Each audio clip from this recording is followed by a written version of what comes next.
It's really amazing. Who would think that it was built without anybody in mind or anything in mind? And then the State Department took it over. They liked it. Marco came over one day. He saw this. He said, "This building is great." And he actually claimed it, right? He claimed it. And that's what he does. Where is Marco? I said, Marco, is that true? You claimed this building. You took it away from about 5 groups that wanted it. That was done very quickly, very methodically. But it was really, really built so beautifully and such a beautiful building. But we worked together to ensure the brighter future for the people of Gaza, the Middle East, and the entire world. I think that the Board of Peace, because it's mostly leaders and unbelievably respected people, but mostly leaders of Middle Eastern countries, countries from all over the world. And they've been very generous with money also. And the United States, which I'll say in a moment, is also very generous with money because there's nothing more important than peace. And there's nothing less expensive than peace. You know, when you go to wars, it costs you 100 times what it costs to make peace. And we have a man at the end right there that's smiling because you learned that after 30 years of fighting, right? 30 years of fighting, we got it done. I want to thank you very much. That was a great thing you did. You and your new friend, they came to my office and they said, I've been fighting for 22 years. Now you're there for 23 years, right? But I've been fighting for 22 years. That's all I've done is fight this gentleman. And his counterpart was there for 7 years. He said, I've been there for 7 years. All I've done is fight this gentleman. And we had it worked out in about 24 hours, right? And it's been a good piece. And I think they've become friends. I'm not sure I'm allowed to say that, but I think so. I think they've become friends, right? Right. Great. Stand up. Stand up. These are 2 tough cookies, too. You think that was easy? It wasn't easy. These are 2 tough people, good people, but tough people. But, you know, we're in the Oval Office, and we were getting near. But the one was at one side of the room. I have 2 chairs right in front of the desk, the beautiful, resolute desk. One's over here. One's on the other side of the room. I said, folks, could you get a little closer? Well, I don't. They felt very uncomfortable. You know, they've been killing each other for 32 years. So I say, can you get a little closer? After 1 hour, they were right next to each other. We made a deal. They hugged, they signed, and we had peace with 2 very important countries. And I'll never forget it. So they started off a little weak, and they ended up really strong. And you can be very proud of yourselves. It was a beautiful thing to see. Thank you. Look at that. Can you believe it? 32 years. Thank you. Thank you very much. But we're honored to be joined today by Prime Minister Rama of Albania. President, where is President Milei? You're another one, I'll tell you. Where is President Milei? I endorsed him. I'm not supposed to be endorsing people, but I endorse, when I like people, you know, I've had a very good record of endorsing candidates within the United States. But now I endorse foreign leaders, including Viktor Orban, who's here, and others. And I endorse this gentleman, Milei. He was a little behind in the polls. He ended up winning in a landslide. I just endorsed the Prime Minister of Japan. She was in a tight race, but was probably going to win. And she won in the largest number in the history of Japan. So she likes me a lot. But it was an honor, and you're doing well. Oh, look, they're sitting right next to Victor. I think, but ultimately, I think I'm going to end up endorsing. Hey, look, as long as it works, it's okay with me. But the endorsement seems to be working in foreign countries too, so that's good. But nice to have you both, Victor. Nice to have you both. Very proud of you. The Prime Minister of another, really just a great guy, Pashinyan of Armenia.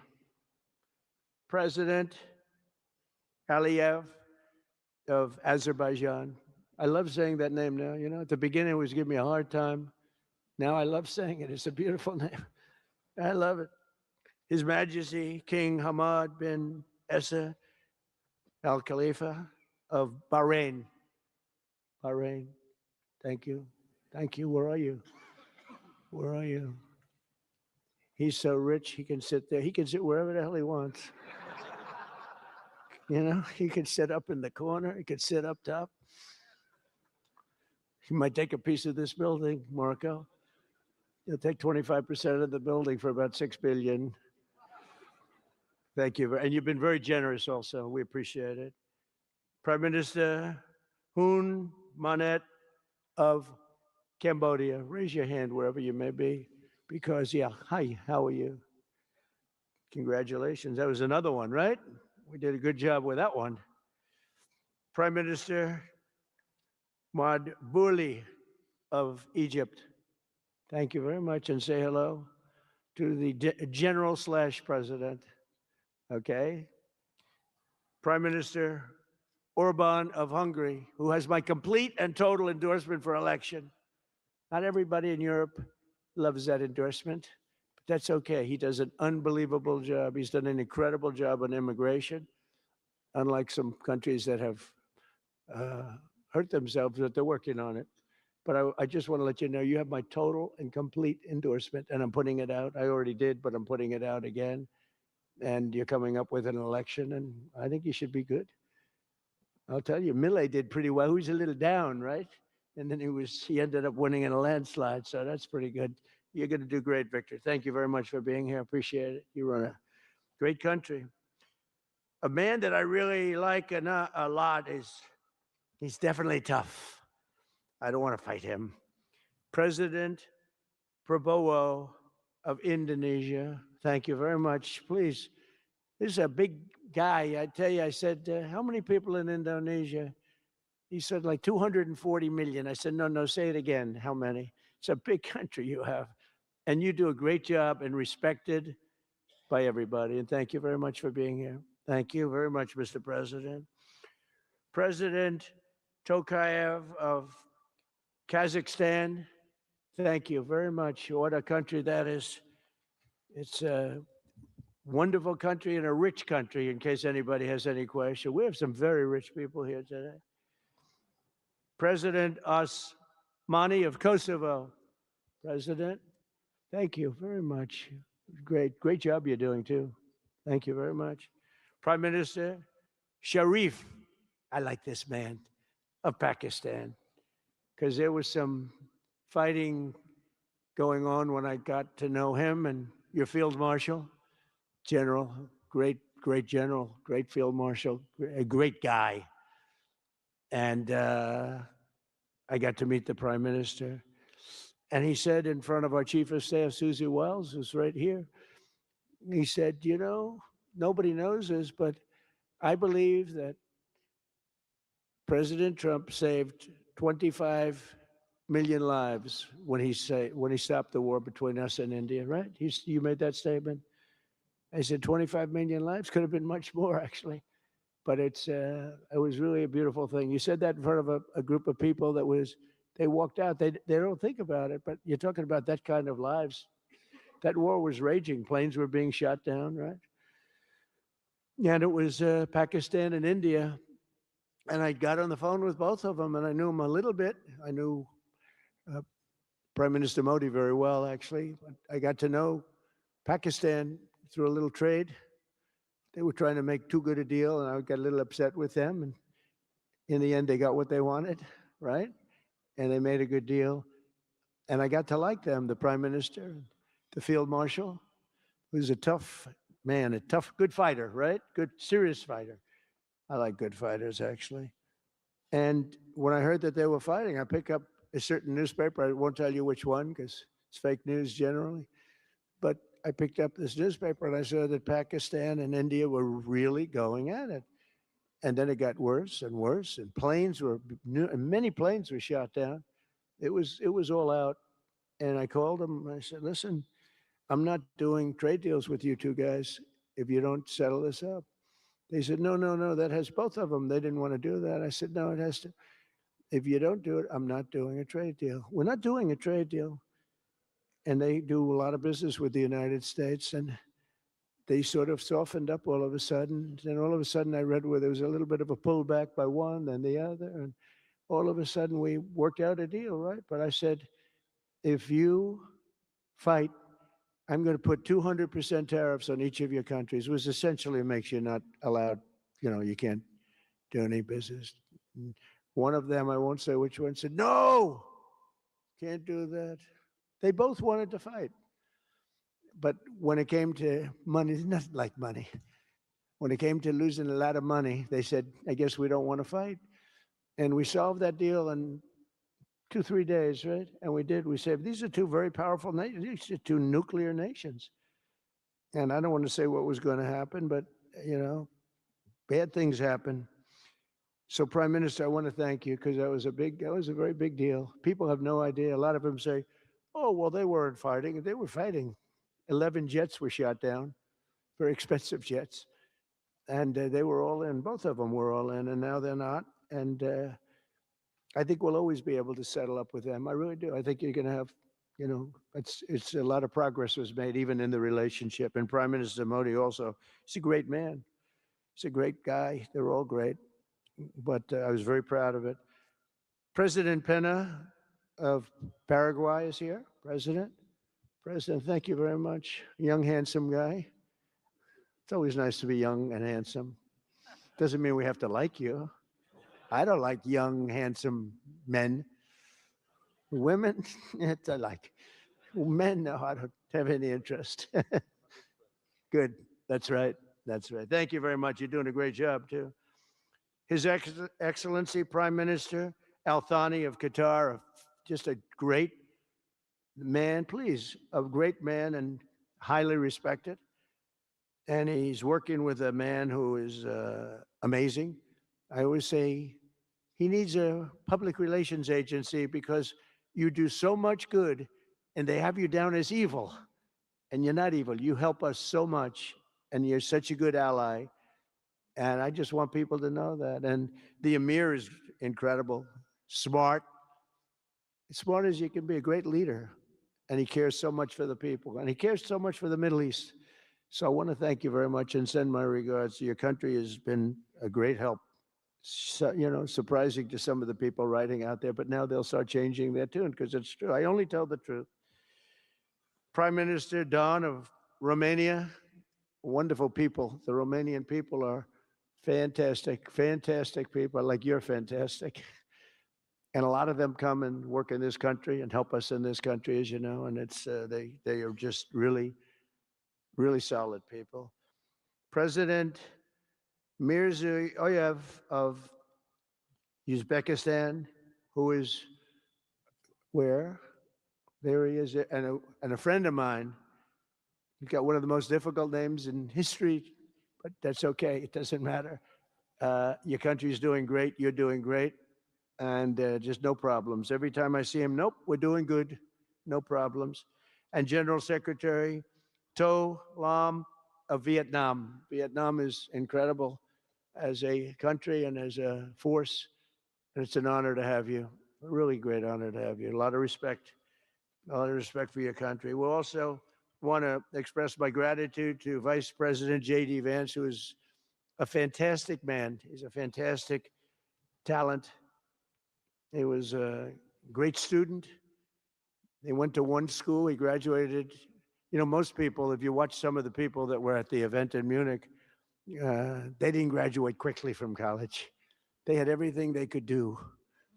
There was one young, attractive woman. She was unable to answer questions. And she didn't do so well like JD did in college. JD graduated in a 4.5-year college in 2 years.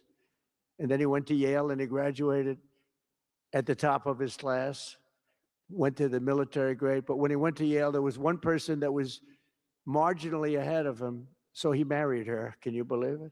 He married the person that was ahead. I don't know. I always like to say JD was first and Usha was second because I get a little uncomfortable when I say them. But he's been incredible. He's a brilliant guy and a great guy, and he's been my friend. All of our people, we have a fantastic group of people, our cabinet members, everybody, many of them here. But JD's been great. Thank you very much. He gets a little bit tough on occasion. We've got to slow him down just a little bit on occasion. He says his mind. Now, then we have the opposite extreme. We have your friend sitting in the back. Your best friend sitting in the back is Marco Marco does it with a velvet glove, but it's a kill, right? The result is the same. They do it very differently. And Marco, you really did yourself proud 2 days ago in Munich. In fact, so proud that I almost terminated his employ because they were saying, why can't Trump do this? I do, but I say it differently. But Marco, don't do any better than you did, please. Because if you do, you're out of here. But no, it was, I want my guys to do great. And the acclaim he's gotten and the acclaim JD gets is great. We have smart people. And when you see the representatives there, like Gavin Newsom, he didn't know what he was doing. They didn't even know why. He didn't know why he was there. Or AOC, she was unable to answer a simple question. And she could have said, well, I'm studying it and I'll report back to you next week. You know, you can get away with that. But she just went, it's actually, I think it could be a career ending answer because for 25 years, anybody running against her, I think Susie is going to use that little piece of stuff. It was not good. It was not good. That was not a natural. So I want to thank JD. I want to thank Secretary of State Marco Rubio. They're extraordinary. I want to thank Special Envoy for Peace, Steve Witkoff, who has been unbelievable. You know, I took Steve because I was a developer in New York, really successful, actually much more successful than Steve, but I don't want to say that. I'm not going to say that, Johnny. I refuse to say it. But I saw something in Steve. Steve's a great negotiator. Everybody loved him. All these developers, and they're tough. You know, New York developers tend to be on the tough side. And, you know, most of them hate each other. Like a lot of the people in this room hate each other. You know, it's sort of natural, I guess. But we're bringing love back into the room like the old days. But everybody loves Steve. Every developer, the worst, most evil people, horrible human beings, actually. And they love Steve. So I remember this, and we had some conflicts, to put it mildly, in the world. And I said, Steve, how would you like to be Henry Kissinger Jr. that doesn't leak? I said, are you a leaker, Steve? No, he didn't even know what the word meant. And it's true. I always say Henry Kissinger, who was one of the great leakers of all time, by the way. Richard Nixon said to him, Henry, who's leaking all this stuff? I don't know, Mr. President. It was Henry. It was like, these are little stories I like telling you. But Steve has been unbelievable. Everybody likes him. Ukraine loves him. Europe loves him. Russia loves him. I mean, there's nothing wrong with this. He goes to see President Putin. Didn't know Putin. I set him up a meeting to see. I said, how's Steve doing? Sir, he's still inside. Oh, that was an hour. I called back. Tell Steve to call me when he's finished. I want to find out what the hell is going on. We want to end that war. Sir, he's still inside. 3 hours, 4 hours. They were together for 4 hours, the first meeting. That's talent. And they get along. I mean, people like or don't like Putin or Zelensky. They get along. Same thing with Zelensky. I mean, they all love Steve, and Steve's doing a great job. That's a tough one. That's a much tougher one. I would have thought that some of the ones that we settled that are up here would have been,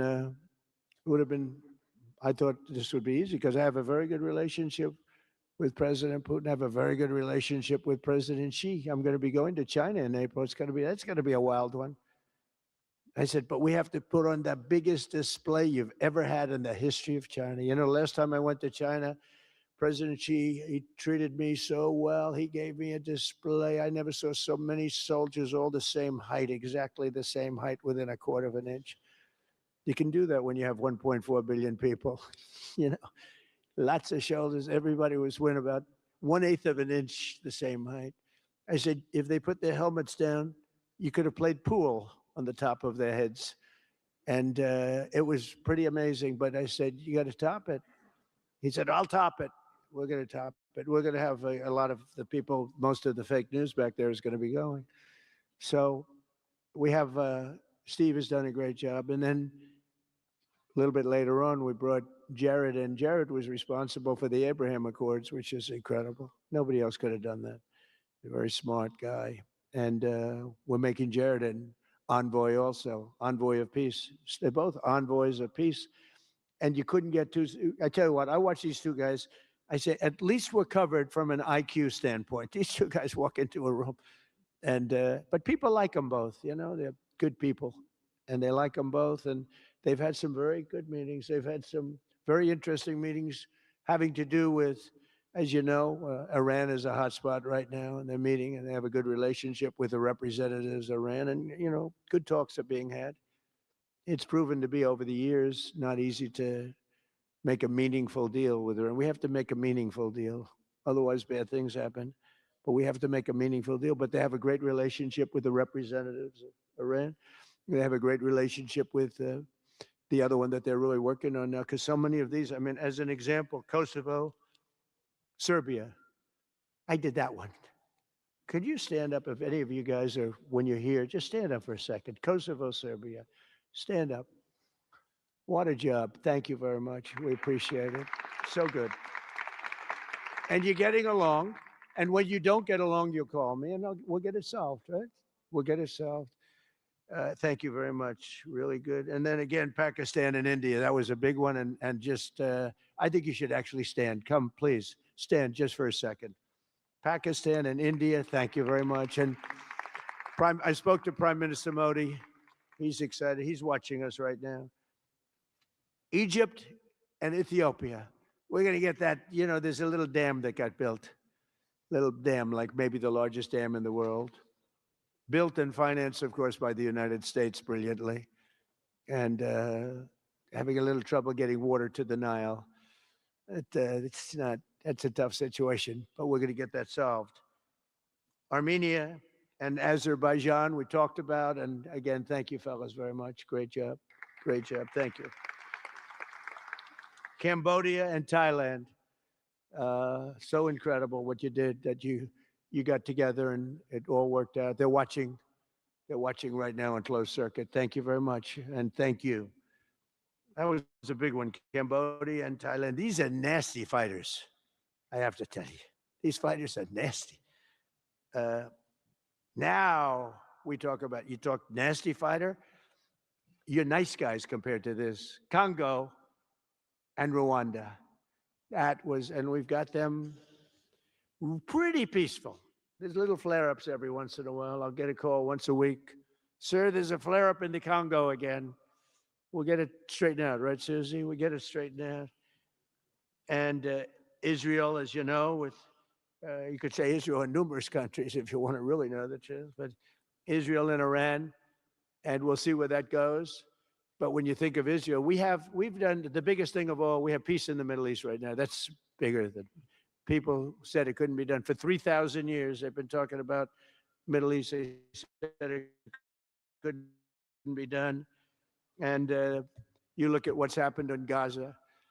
And one of the keys to it was when we took those beautiful, magnificent, we just ordered 22 more of them, updated model. The B-2 bombers are incredible. I never understood the B-2 bomber. I'd watch, it's a wing. And I've never quite understood that, Johnny. I'd look at it, I'd say, it was beautiful, but what does it do? It carries very big bombs. And it went into Iran and it totally decimated the nuclear potential. And when it did, when it decimated that, all of a sudden we had peace in the Middle East because there was a black cloud hanging over the Middle East. And if that wasn't done, that cloud would have been there. And countries like Saudi Arabia, countries like Qatar, countries like, nobody could have signed. You would have had that threat. Nobody could have had, you couldn't have had peace in the Middle East. So now we may have to take it a step further, or we may not. Maybe we're going to make a deal. You're going to be finding out over the next probably 10 days. But this meeting today is proof with determined leadership, nothing is impossible. When I took office, the war in Gaza was raging with thousands of people being killed and no end in sight. Today, thanks to unrelenting diplomacy and the commitment of many of the great people in this room, we have 59 countries signed up on Gaza. Think of that. We have, it's amazing. But all the people, many, really so many in this room, the war in Gaza is over. It's over. There are little flames. Hamas has been, I think they're going to give up their weapons, which is what they promised. If they don't, it'll be, they'll be harshly mad, very harshly mad. They don't want that. All the stuff like they don't mind dying. They told me that's not true. Everyone said, oh, they don't mind dying. No, they don't want to die. They said, we don't want to die. People don't want to die. The ceasefire was held, and every last remaining hostage, both living and dead, has been returned back home. Think of that. That was an impossibility. And we did hundreds of hostages, but the last 20, and I always said to Steve and Jared, I said, the last 20 are going to be very tough, very, very tough. And we got them back. We got the living back, and then we only got about 16 of the dead. And we said, well, you got to get them all. You promised them all. And they dug and dug and dug. You can imagine it's a job that's brutal. And Hamas really did a lot of that work. And you got to give them credit for that.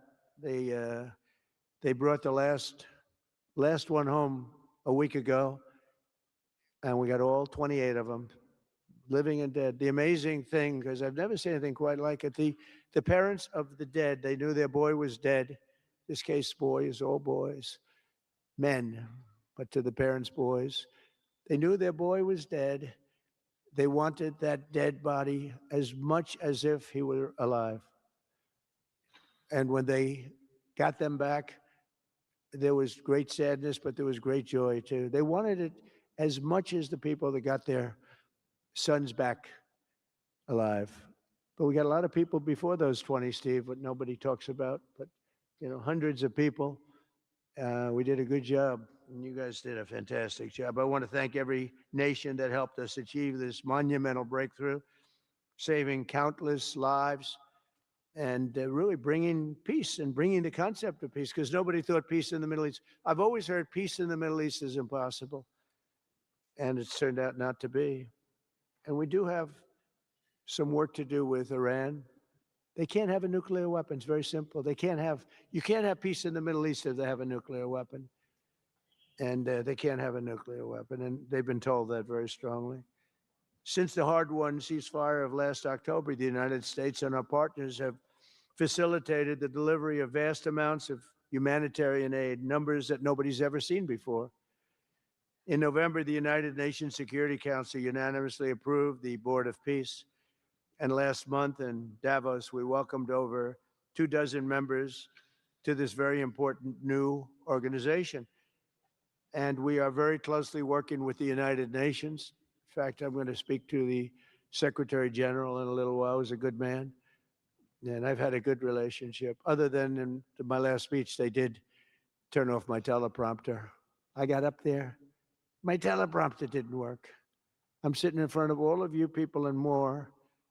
I had no teleprompter. I knew I was in trouble because I'm walking up. The teleprompters are over. I had the most beautiful speech ready.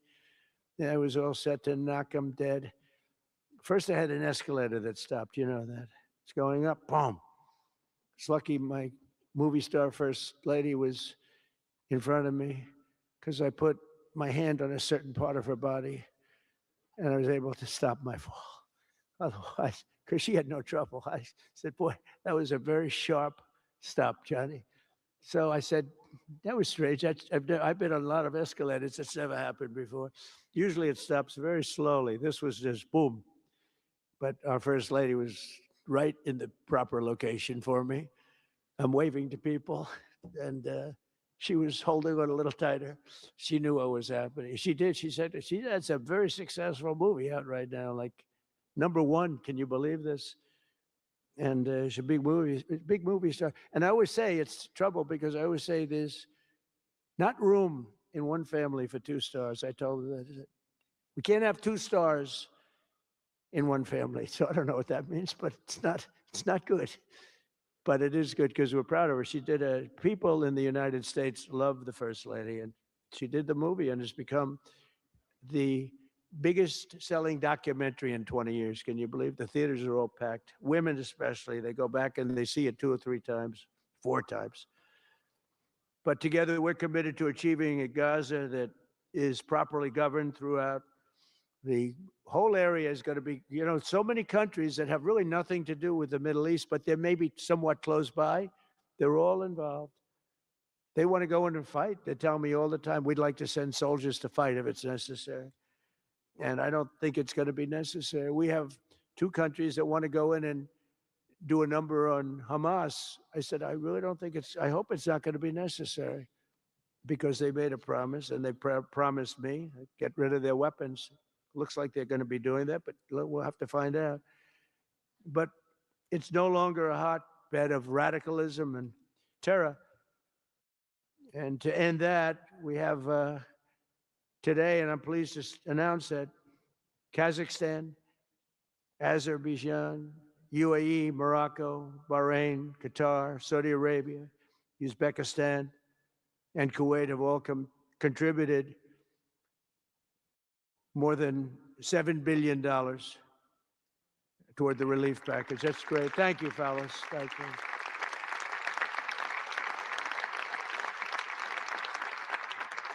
And many more are contributing too. So the numbers are, this just started. This is our first meeting. But every dollar spent is an investment in stability and the hope of new and harmonious. It's a region that's so important. It's so vibrant. It's so incredible. The people are so incredible, but we want to have a harmonious Middle East. The Middle East is amazing. So many friends in the Middle East. They're so smart. Sometimes they're too energetic. That's a lot of people aren't energetic. Sometimes they're a little bit too energetic. These are great people. The world is now waiting on Hamas, and that's taking place. And it's the only thing that's right now standing in the way. We have Lebanon with certain things that we're working on that are very important. We have to solve the problem of Lebanon, but it's relatively small in terms of what's been done. And again, the key was getting rid of the nuclear potential, because Iran would have had a nuclear weapon based on everything we found out since within 1 month. We can't let that happen. So many of our friends in Europe are attending today, and we're eager to have them become full members. They all want to become full members, and we've had a great response from Europe. And Europe is, it's where I come from, where so many people come from that are in the United States.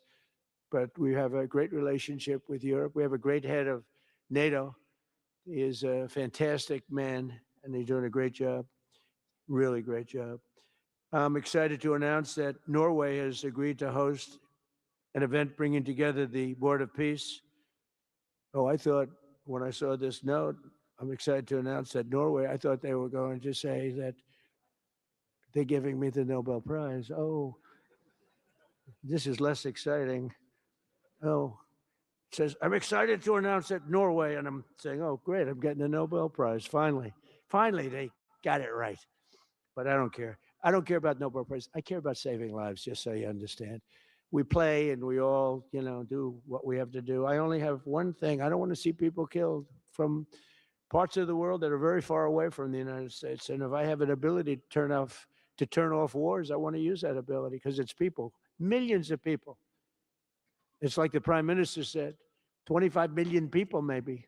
And that's a small number compared to what it could have been if you really think about it, right? No, I want to save lives, and I don't care about prizes. And the UN Office for Coordination of Humanitarian Assistance is raising $2 billion for the support of Gaza. Additionally, Japan has just committed to host an aid fundraiser, which will be a very big one. It's already successful. We know some of the numbers that are being talked about, which will be attended by other nations in the region, including South Korea, the Philippines, Singapore, and others. And I know that China is going to be involved, and I think Russia is going to be involved. I think they will be. I want to have everybody, get all sides, because it doesn't help when you have all sides with one ideology. You have to have everybody together for this. I'm also pleased to announce that FIFA will be helping to raise a total of $75 million for projects in Gaza. And I think they're soccer related, where you're doing fields and you're getting the greatest stars in the world to go there. People that are bigger stars than you and I, Johnny. I hate to say it. I met one of your great stars who came to the White House, as you know. And my son was very excited. These are great people. These are great people. And Johnny's going to bring the stars to the area. And they're really known. People in Gaza know every one of them, right? So it's really something. And we'll soon be detailing the announcement. And if I can do, I'll get over there with you. I want to thank Johnny and FIFA for all of the wonderful things they did and are doing. They gave me their first Peace Prize. They gave me a Peace Prize. I think they saw that I got screwed by Norway, and they said, let's give him a Peace Prize. I mean, very good. Thank you, Johnny. I appreciate it. Johnny's very smart. He's very, very smart. The nations represented here today, just in closing, are not just contributing money. Some are also pledging personnel to help preserve the ceasefire and secure a very enduring peace. We have to have enduring peace. Having peace, knowing it's going to blow up in 2 weeks doesn't mean anything. In particular, Indonesia, thank you very much. Indonesia. It's a great country. Thank you very much. Look at that man. Look how tough he is. You think it's easy dealing with him? Look at that face. You are a tough cookie. And we say it lovingly too. We need strength.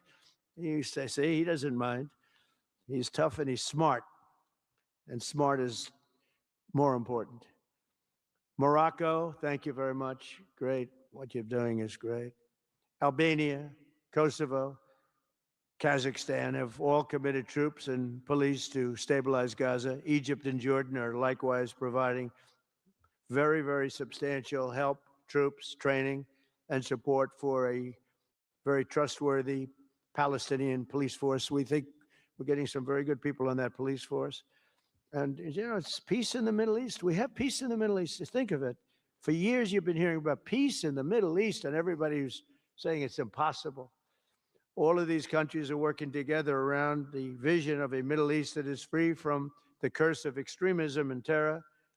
And now is time. And by the way, even people with extremism and preaching extremism, they're exhausted. They're tired. It's been going on for too many years. I don't care who you are. They're tired. They want peace. And now is the time for Iran to join us on a path that will complete what we're doing. And if they join us, that'll be great. If they don't join us, that'll be great too. But it'll be a very different path. They cannot continue to threaten the stability of the entire region, and they must make a deal.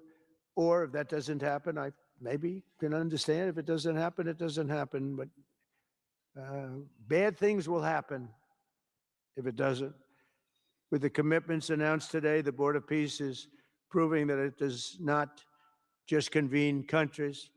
It devises and implements, and real solutions happen. We've come up with solutions. This is so little talk. This is very little talk, all action. First time. It was always talk in the Middle East. People would talk about peace in the Middle East, and then they'd go home and they'd never even think about it again. Nothing would happen. We're providing a model for how responsible sovereign nations can cooperate to take responsibility for confronting problems in their own regions. The Board of Peace is showing how a better future can be built, starting right here in this room. And I want to let you know that the United States is going to make a contribution of $10 billion to the Board of Peace. Thank you.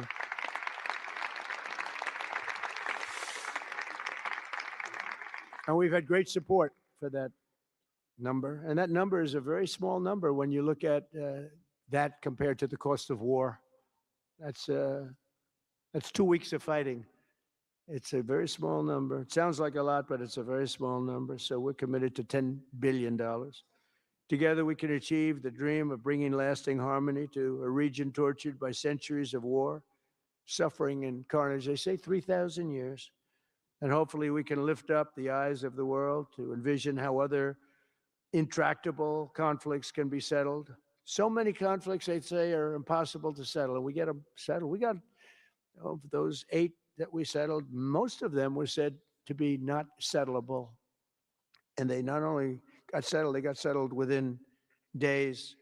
More impossible problems can be solved as we go along this very beautiful path. I think it's a beautiful path. I think it's such an important day.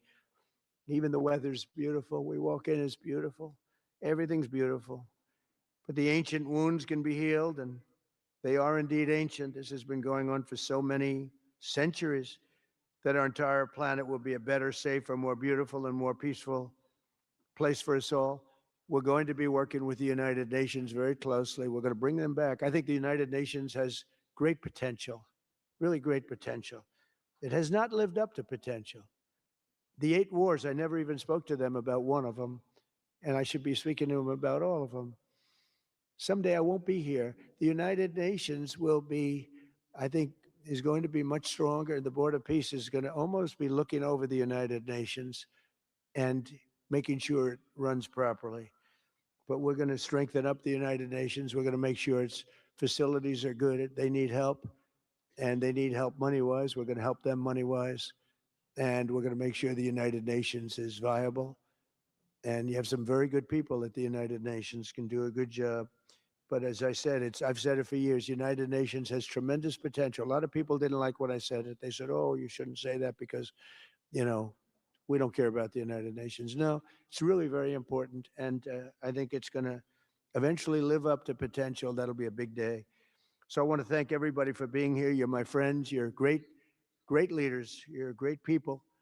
And I can honestly say, you know, you're strong leaders, you're tough leaders in many cases, and every single one that I'm looking at that's right here, I've gotten to know and I've gotten to respect, and really, you're friends of mine. And if I can help you at all, you let me know. But this is going to be something. The Board of Peace will be something that the likes of which I don't think anybody's seen before. And thank you all very much. It's a great honor. I'm going to ask J.D. Vance to come up and say a few words. Thank you very much.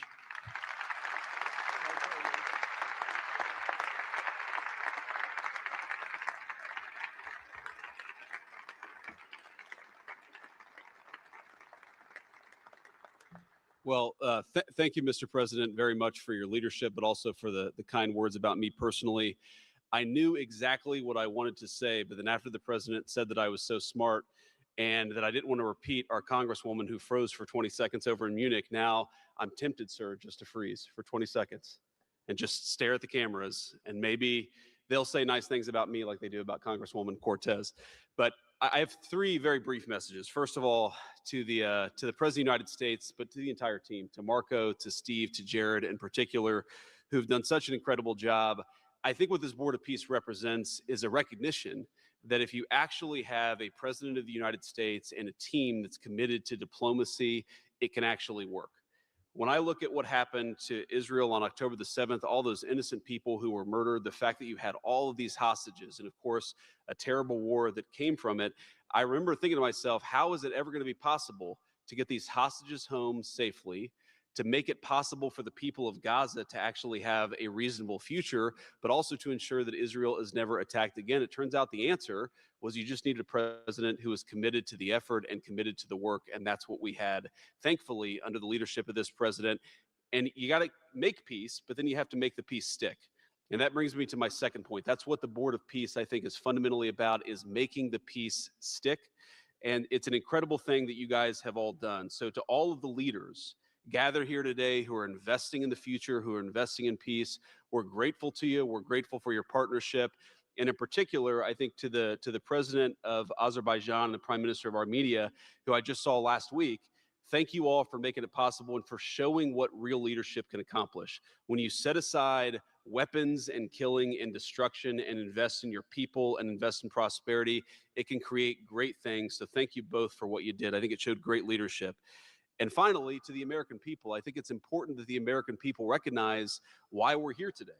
And the reason that we're here today is, yes, to save lives and yes, to promote peace, but this creates incredible prosperity for the American people. The countries represented here represent trillions of dollars of investment in the United States of America that would not have been possible without this president's leadership and advocacy for peace. The economies here represent millions of American jobs of people who are receiving products built in American factories and made by American workers would not be possible without a focus on peace. So, Mr. President, while I think this is great for the world, I also think it's really, really great for the United States of America. So we're looking forward to the partnership. With that, I want to turn it over to the MC for the rest of the program, and that is our great press secretary, Carolyn Levitt. Thank you.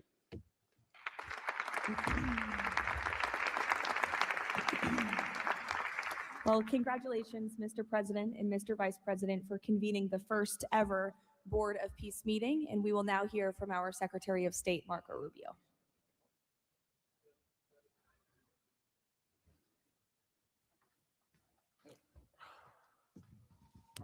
I'll be brief and to the point. We want to talk a little bit about the strategic vision of this organization and begin doing so by first acknowledging that we are here today because the President of the United States, Donald J. Trump, has both an ability and a willingness to use the power of his office to think outside the box. And that's why we're here today. This was a very unique crisis in Gaza, one that the existing international institutions could not solve or figure out. It needed a very specific type solution that required the partnership of all the nations that are here, including those that are here on an observer status. And we appreciate you coming today and being a part of this as well. And that's the point I want to drive home today. And soon you'll hear from Steve and Jared, who, by the way, deserve an incredible amount of credit for pulling this together and working countless hours and traveling all over the world. They truly deserve our appreciation and thanks for the work they've put in under the leadership of President Trump to make this possible. This Gaza situation was impossible to solve under orthodoxy, under existing structures. And so what we did is they went to the UN and they got the UN's approval to put this group together and bring these nations together to come up with a very specific solutions to a very unique and specific problem.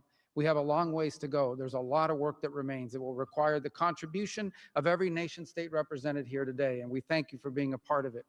And we hope that this can serve as a model for other complex and difficult situations so they can be solved in the same way. But right now, the focus is on this one. We have to get this right. There is no plan B for Gaza. Plan B is going back to war. No one here wants that. Plan A, the only path forward, is one that rebuilds Gaza in a way of enduring and sustainable peace, where everyone can live there side by side with one another and never worry again about returning to conflict, to war, to human suffering, and to destruction. And again, Mr. President, thank you for having the vision and the courage to pursue something that has never been done before, and we're not done yet. And thank you to Steve Witkoff and Jared Kushner for the time and the work they put into this. And thank you on behalf of the State Department and the U.S. government to all of the nations that are here. Every one of you is indispensable, including our observer partners, who we hope can find your way to join us at some point as officially part of this. But we are grateful for the fact you're here today and the contributions you've made already. Thank you.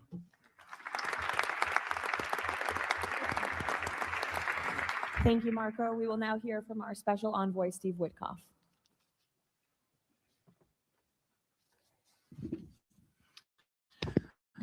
Thank you, everybody, for being here. I don't know if we ever believed that this was possible when we first started envisioning a board of peace, but of course, under the president's indispensable leadership, and it begins with that. It begins with President Trump's leadership and his direction.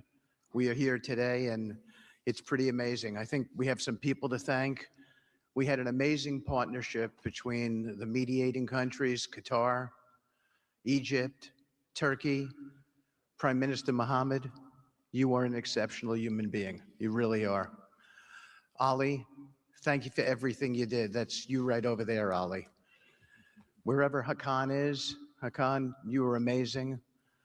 And so was Ibrahim and President Erdogan. And of course, to the Egyptians, Badr, I know you're smiling because we went through so much. And General Hassan was amazing. We all became friends here. And Prime Minister Sisi, President Sisi, pardon me, and so many others. But our team, JD, your insight, your counsel, and Marco, you're an amazing secretary, and it's a privilege to work for you. And Jared, you are my dear friend and the best partner I ever had. You are an amazing person. But Mr. President, it is my greatest honor to work for you. It is the blessing in my life. I've had many blessings. I don't have to be a practicing lawyer anymore, but this is my greatest blessing. But I also have to mention one other person who is important to this discussion. Oh, the Israelis, I forgot, Prime Minister Netanyahu. Without him, much wouldn't have been accomplished as well. And that's really important that we acknowledge him here today, and Ron Dermer. But a person who doesn't care much about the acclaim, we have to acknowledge too, and that's you, Susie. Because I would come back and you would say to me on every trip, what can I do for you? This matters. And you are an inspiration for all of us. So I thank everybody, and let me get on to, am I going on to the next slide? Sure. Caroline? Sure. Okay. So with regard to the hostages, we're here today, again, I say it, I know it sounds redundant, but we're here today because of President Trump. Without him, none of this was possible. There were 251 hostages. 168 came out alive.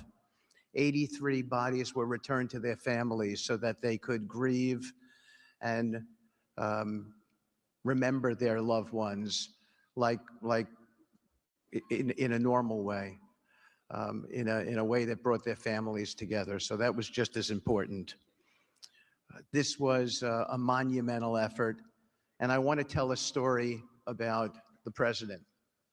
Every time a hostage family came to visit with us, they were not on the president's schedule.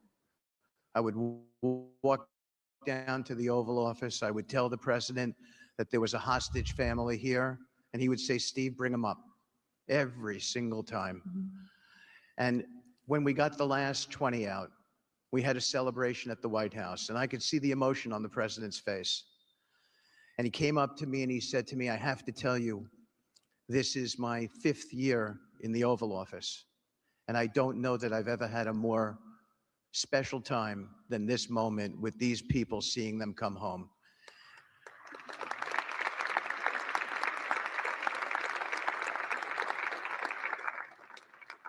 And I said to the president, "You have to look around because none of them would be home without you, sir. None of them." So I only want to tell you, Mr. President, you gave me my greatest honor to work on this effort, and I thank you.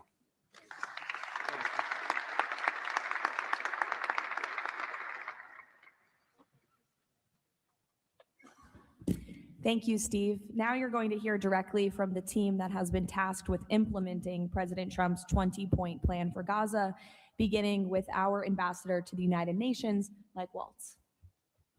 Thank you, and thank you, Mr. President, Excellencies. First, let me wish everyone a happy and prayerful Ramadan. Thank you so much for joining all of us today. Mr. President, Excellencies, bottom line, humanitarian aid has absolutely surged since the Gaza war ended. Our Central Command, our great military, is working together with Israel, with the UN, so many countries here to coordinate the aid, to make sure there's deconfliction. Over 70 countries now are participating in our Civil Military Command Center, and here are the results. Aid is up.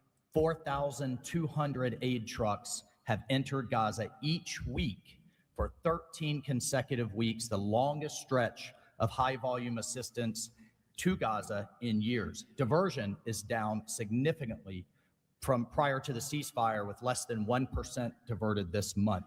Food supplies are way up. We are reaching the full 2.1 million Gazans with aid, up 5 times from the delivery levels before the ceasefire. The percentage of households experiencing severe hunger has dropped from about 30% to down to 1%.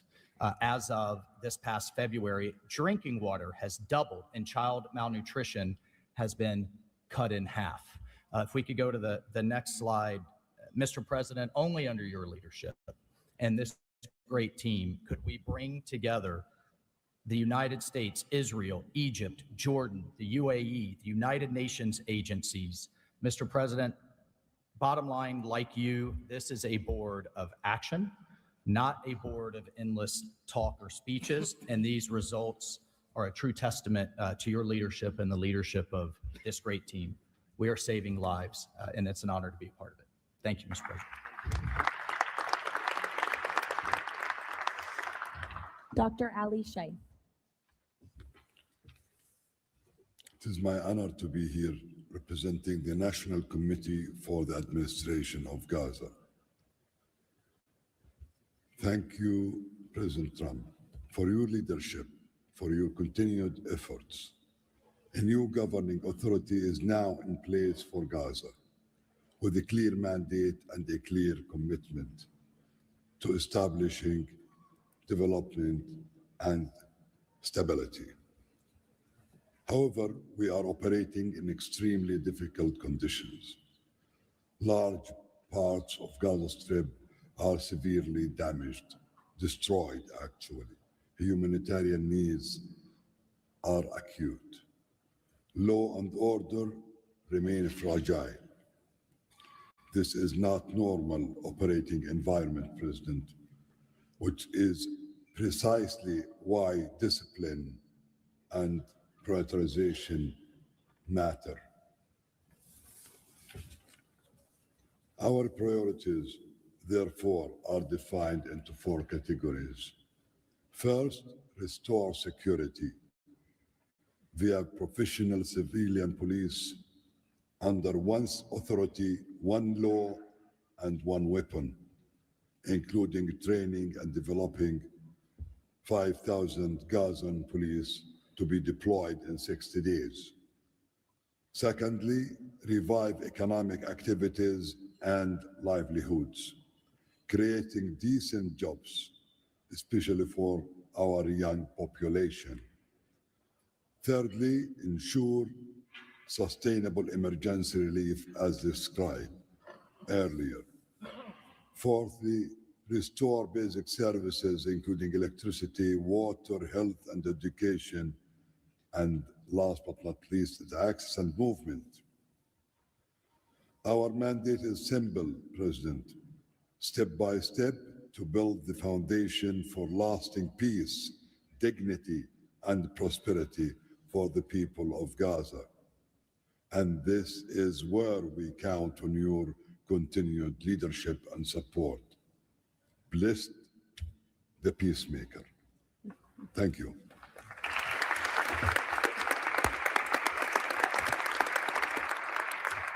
Thank you. Now, Nick Mladenov. Thank you, Caroline, and thank you, Mr. President. Today, we're very happy to announce that we're creating the Office of the High Representative for Gaza of the Board of Peace, which will be there to support, to guide, and assist the National Committee for the Administration of Gaza, hopefully removing the roadblocks that they will be facing in taking over civilian and administrative control of the Gaza Strip. We plan to work in full transparency under the guidelines of and supervision of the Board of Peace and the Executive Board. And of course, we will do that in great coordination with the Israel and with the Palestinian institutions who we both require to make this work on the ground. And certainly with my very good colleague here, General Jeffers and the International Stabilization Force that is coming together.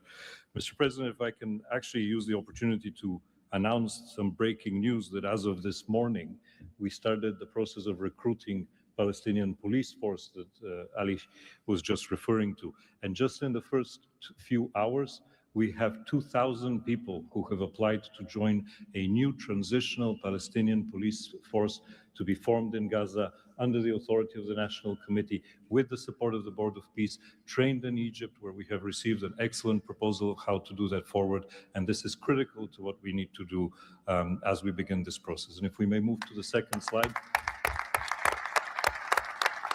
It is this Palestinian security force under the authority of the National Committee for the Transition Period that will allow us to ensure that all factions in Gaza are dismantled and all weapons are put under the control of one civilian authority. The only way to do that is the full implementation of the 20-point plan in the UN Security Council resolution, which binds us all to make sure that that is the way forward. We have now a fully agreed framework with the mediators on how to do this. And I thank very much the state of Qatar, Egypt, and Turkey for their excellent support in this. We now need to move forward on communicating it and negotiating the details of the implementation plan with the factions on the ground. But rest assured to all of you that we're on the right track. And if I can ask one thing of all of us, is to make sure that we have one message. There is no other option except the full demilitarization and decommissioning of all weapons in Gaza for reconstruction to begin and for people to have a new way of life going forward. Thank you.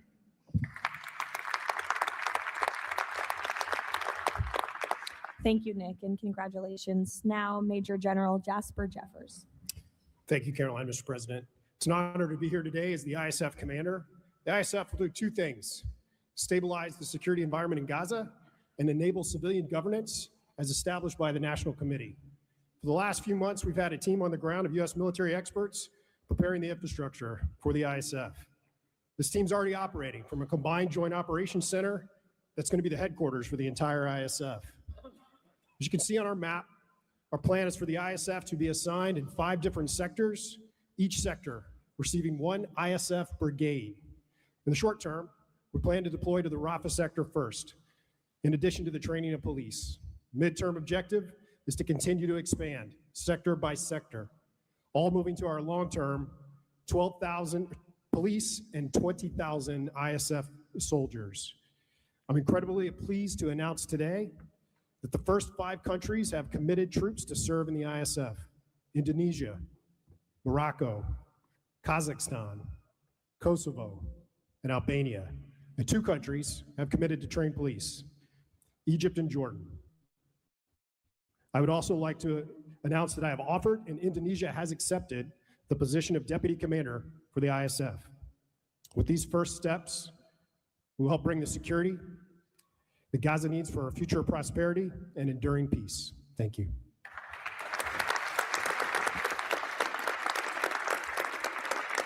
Thank you, Major General. Mr. Tony Blair.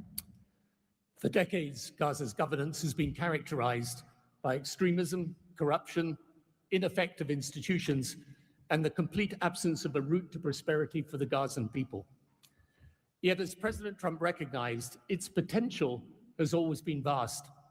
25 miles of Mediterranean coastline, proximity to great regional and global markets, and a young, dynamic population with a median age of 19.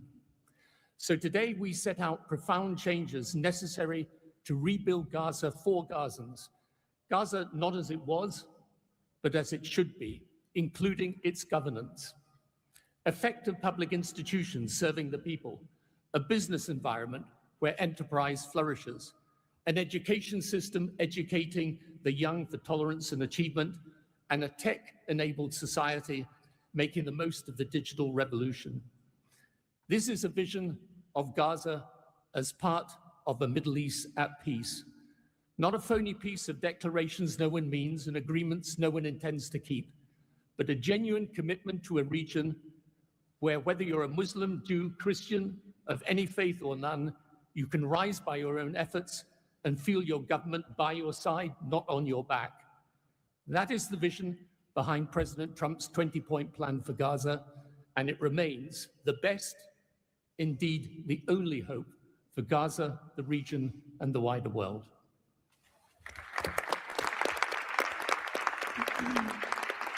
Thank you. Mr. Yakir Gabay. Hello, everybody. Thank you, Mr. President. Gaza is destroyed. We assembled here on this historic day with common vision to rebuild Gaza for the next generations. Our mission is to recycle and remove 70 million tons of rubble and UXO and hundreds of miles of tunnels, arrange for the population fast temporary housing, in parallel to start construction of infrastructure and permanent housing. We have a detailed master plan for housing and infrastructure of modern schools and hospitals, manufacturing and agriculture, roads and trains, water and energy plants, logistic hubs, telecom, tech and data centers, sports and leisure facilities, seaport and airport, and much more. We lined up many regional contractors who build housing for millions of people in the Middle East. They will join the massive redevelopment with competitive pricing.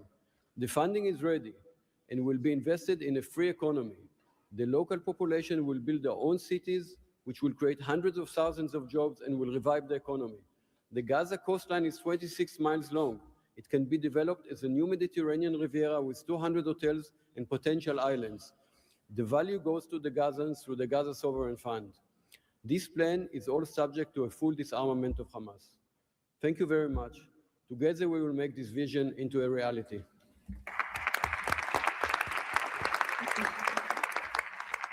Thank you. Mr. Liren Tanmin. When we asked the NCAG what Gaza needs to unlock its potential, the answer was clear. Reconnect Gaza to the world, digitally and economically, and replace corruption with an open, tax-free system. Gaza was once a vital trade hub between Asia and Europe. Reconnection is a return to its roots. Even the word gauze comes from Gaza, where silk was woven and exported to Europe. So, we brought together Palestinian, Arab, and American partners to deliver practical solutions. By July, Gaza's 2G network will be upgraded with free, high-speed access to essential services. The NCAG is building a secure digital backbone, an open platform, enabling e-payments, financial services, e-learning, and healthcare with user control over data. This effort is supported by our regional partners, and I believe you will hear some exciting news from them on that later today. In parallel, we're advancing an Amazon-like logistics system to help Palestinian launch businesses import globally and trade securely. This will lower prices, drive growth, and help transform Gaza into an open, transparent, corruption-free economic zone. Thank you. Thank you. Mr. Mark Rowan. Mr. President, distinguished leaders, the goal is simple. Take the momentum all of you have provided and build it into something that is not just temporary relief, but something that provides a long-term foundation that will enable many of the goals we've spoken about today to be achieved. We plan to do this by gathering Gaza's productive assets in one unified structure.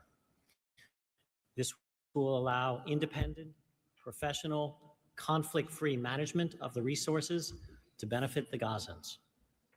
This will also enable expeditious planning and zoning and not fragmented projects that do not contribute to an economic whole. The potential here is tremendous, but it has to start somewhere. The start is in Rafah, where, as you heard, that will be the first place security is deployed. The plan is 100,000 homes for 500,000 residents plus $5 billion of infrastructure. Over time, 400,000 homes for the entirety of the population with more than 30 billion of infrastructure. Let me put it in financial terms. This is not a problem of money or collateral. This is a problem of peace. The coastline alone, $50 billion of value on a conservative basis. The housing stock, more than 30 billion as rebuilt. The infrastructure, more than 30 billion. 115 billion of value. It just needs to be unlocked and financed. Great, thank you. Mr. Ajay Banga. Thank you, Caroline, and thank you, Mr. President. All this requires money. And so when the UN Security Council resolution got passed, we set about creating the Gaza Reconstruction and Development Fund at the World Bank. It's housed there. The World Bank's role is that of a limited trustee. We manage the donor contributions coming in of the type that the President said a little earlier in his opening remarks. And then we help to manage that money while it stays with us. And under the direction of the Board of Peace, we disperse the money for reconstruction and development projects in Gaza. This fund is ready to receive the donations that he spoke about just a little while ago. The second part of the story is that you as donors deserve the right to know that the money is being used in a transparent way. We are helping, along with the Board of Peace, which takes the ownership of ensuring that the right kind of financial, legal, and oversight mechanisms are being put in place. We've even assigned a financial controller from the World Bank on a secondment basis to the Board of Peace to ensure that we can try and help build the best standards in this process. Now, this is just the beginning. This work is going to need 2 or 3 things that the World Bank Group can bring to the table. The first is leveraging of public finance. Because of our AAA rating, we have the ability to leverage private bond money to help to create the resources we need to do what Mark just talked about. The second is we can de-risk private investing. And the third is we have people on the ground and expertise and knowledge of doing this kind of work in other markets. We want to be not an armchair critical process, but an active participant in giving Gazans and people in the region the opportunity of the lives they deserve the one time we get the chance. So thank you again.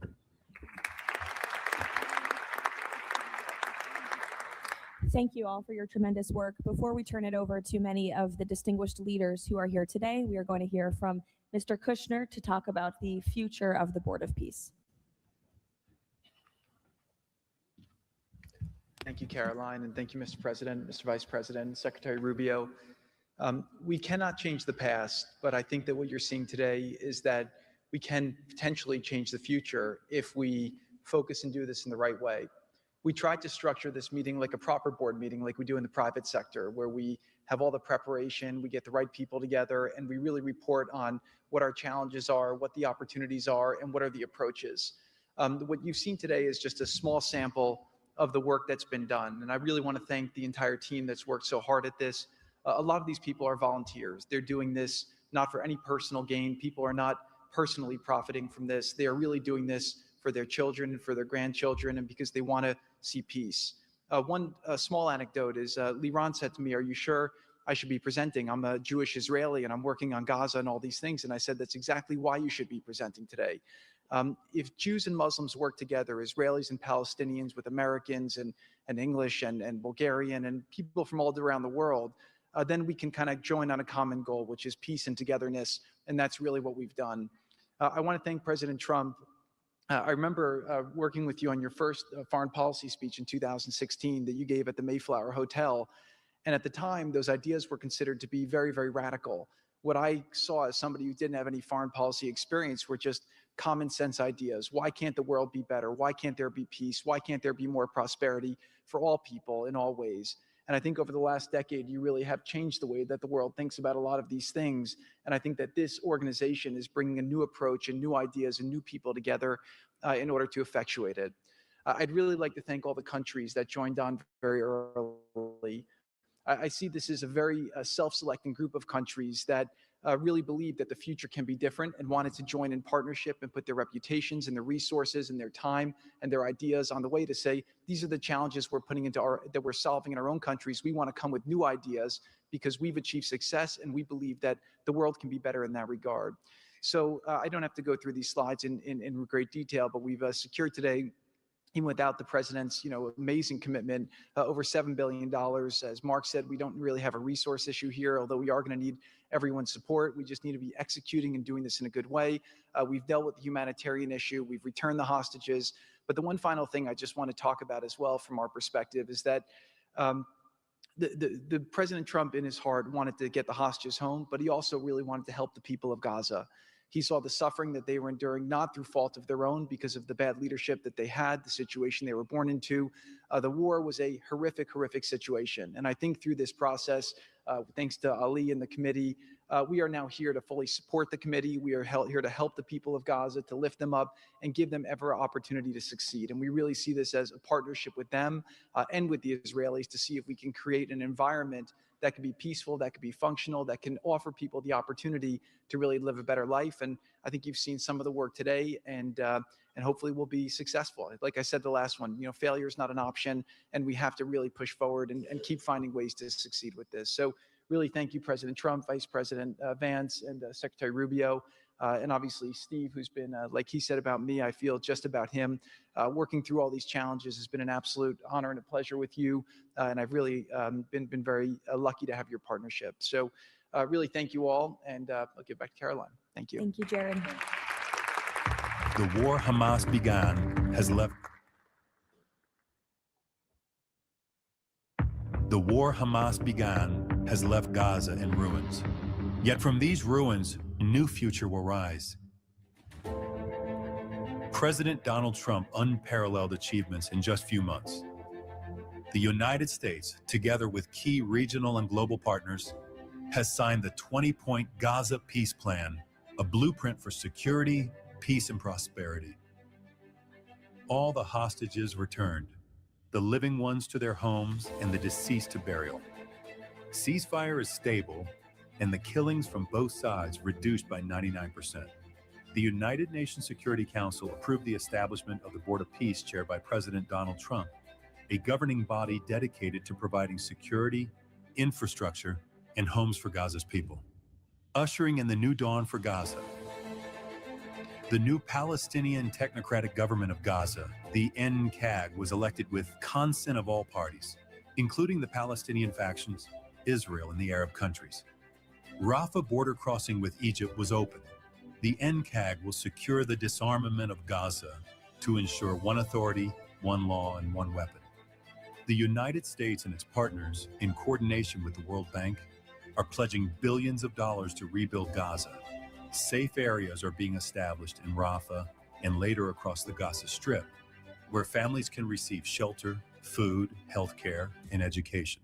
In Rafah, Gazans will build their first new city. The NCAG, with the Board of Peace, will expand development across the entire Strip, employing hundreds of thousands in reconstruction and business activity. Transportation, water, and energy systems will be restored, and a modern economy will begin to emerge. Children will return to classrooms with a curriculum that promotes tolerance, dignity, and peace. Our goal by year 3, Rafah fully rebuilt, unemployment curbed, and Gaza connected to the world through an Abrahamic gateway, linking it with Egypt, Israel, Jordan, Saudi Arabia, the UAE, and extending to India and Europe. By year 10, Gaza will be self-governed, integrated into the region with thriving industries and housing for all. This is the framework for Gaza's rebirth: secure, prosperous, and peaceful.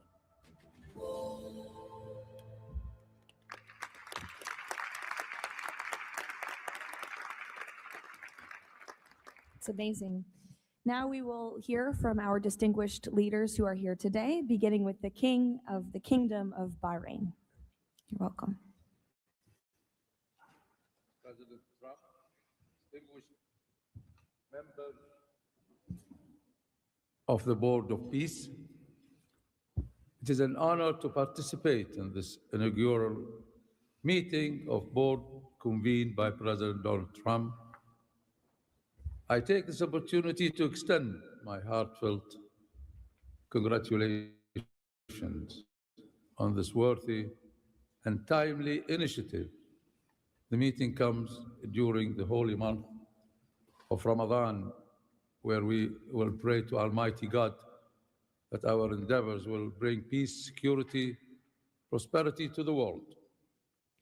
As a founding member of the Board of Peace, the Kingdom of Bahrain recognizes and endorses the tremendous potential of this body, the extraordinary drive of its chairman, and his sincere efforts to unify nations in our common objective of fostering and enduring peace for the Middle East. We greatly appreciate President Trump's initiative in presenting the Gaza Peace Plan and establishing this board as a vital platform for dialogue, action, and delivery. As we embark on this historic journey together, we urge all peace-loving nation organizations and groups to actively engage in the successful implementation of the second phase of the Gaza Peace Plan. This includes ensuring a lasting ceasefire in Gaza, facilitating its reconstruction, and providing hope and new opportunities for the people of Palestine and Israel. This inaugural meeting of the Board of Peace marks an extraordinary and pivotal chance to envision a new future to Gaza, one that emerges from the ruins of conflict to building a landscape of security, aspiration, hope, and opportunity for its people. And reaffirming our commitment to this vision, the Kingdom of Bahrain has contributed the funds towards the operations and administration of the Board of Peace, and today we announce our readiness to provide the necessary infrastructure and skills to establish an effective government digital services platform for Gaza. Our decision to join the Abraham Accord and enter into the Ceasefire agreement with the United States reflects our commitment to advancing peace and stability in the Middle East. The United States' historic and ongoing presence in our region has served as a positive force for stability, and we remain dedicated to strengthening our partnership. We look forward with optimism to working with the Board of Peace and all of our international partners who share our ambitions for a brighter future for all. Thank you, Mr. President.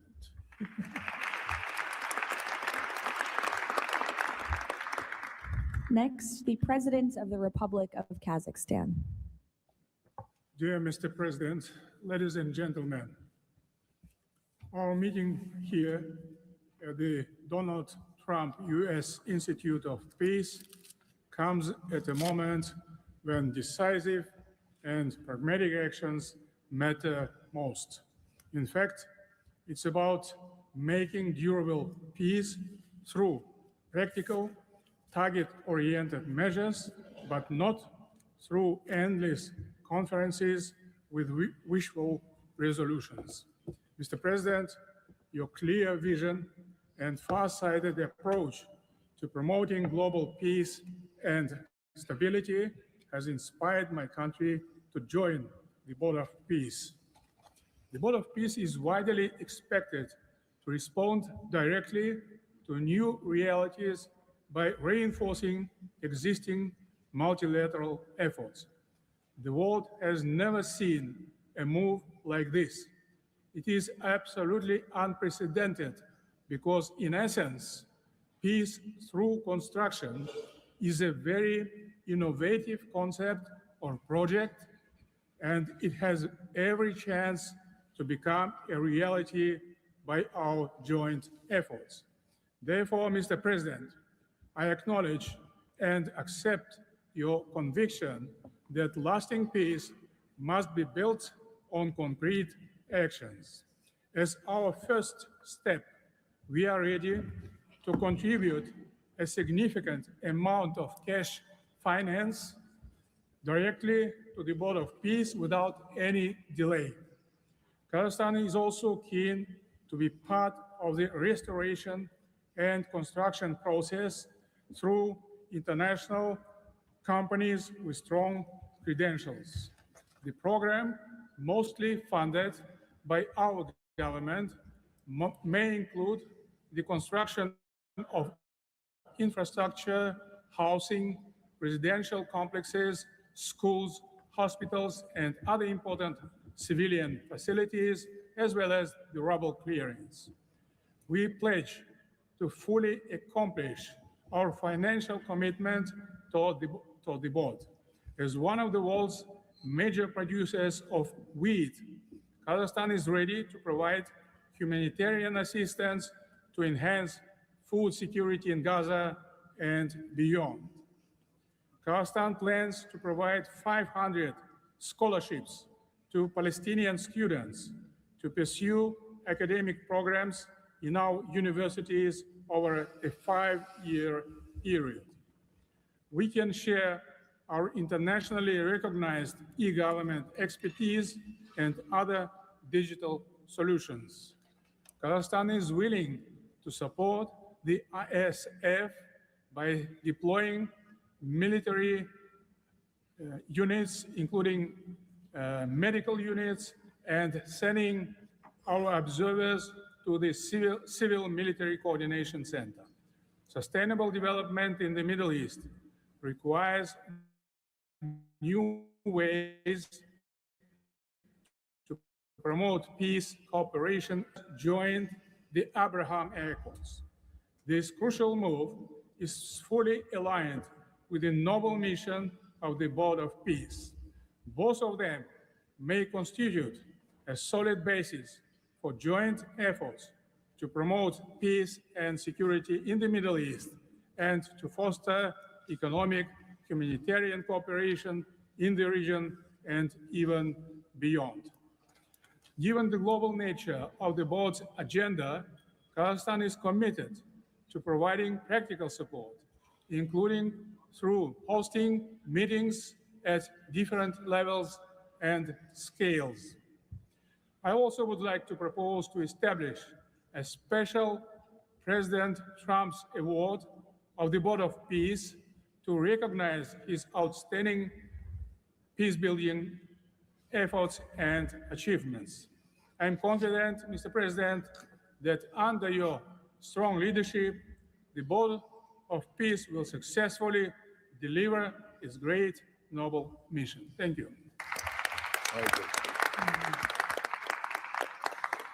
Next, the President of the Republic of Uzbekistan. Уважаемый господин президент Трамп, ваше превосходительство, позвольте выразить искреннюю признательность президенту Соединенных Штатов Америки Дональду Трампу за созыв инаугурационного заседания Совета.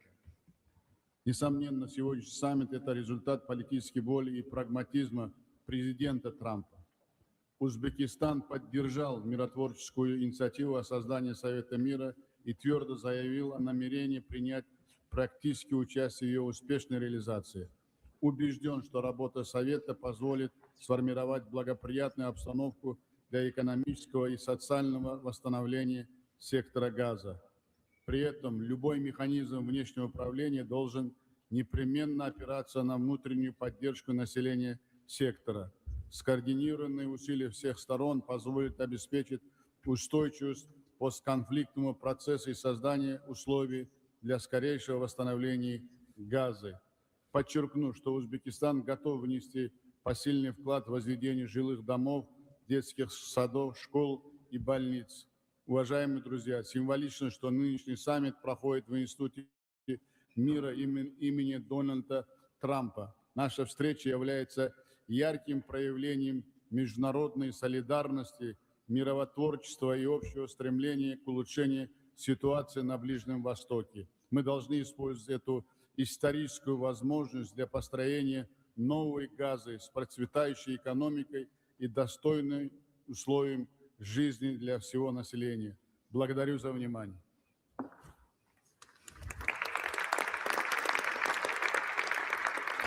The President of the Republic of Indonesia.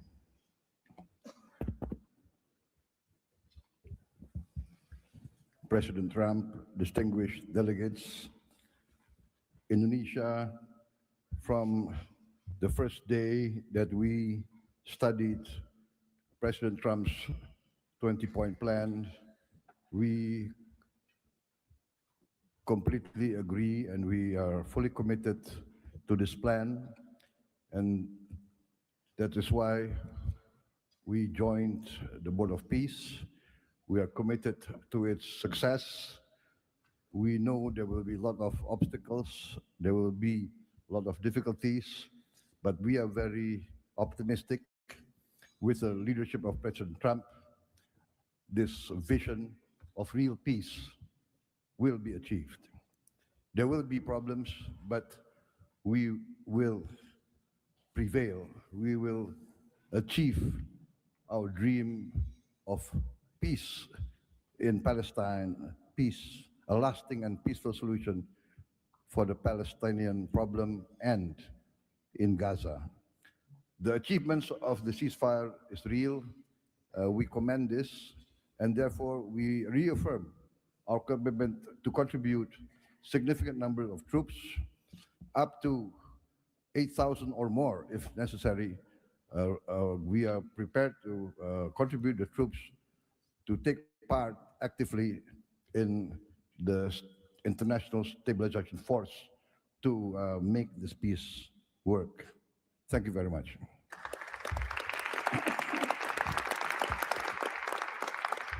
The President of Romania. First of all, President Trump, thank you for convening this very important meeting. And thank you for your involvement and leadership for the peace plan in Gaza, a peace plan that have been comprehensive and stable, and also for your efforts and results in other parts of the world. I think everyone desires peace, stability, prosperity in Gaza, but the question is how to act for. And that's why this meeting and this format it's important.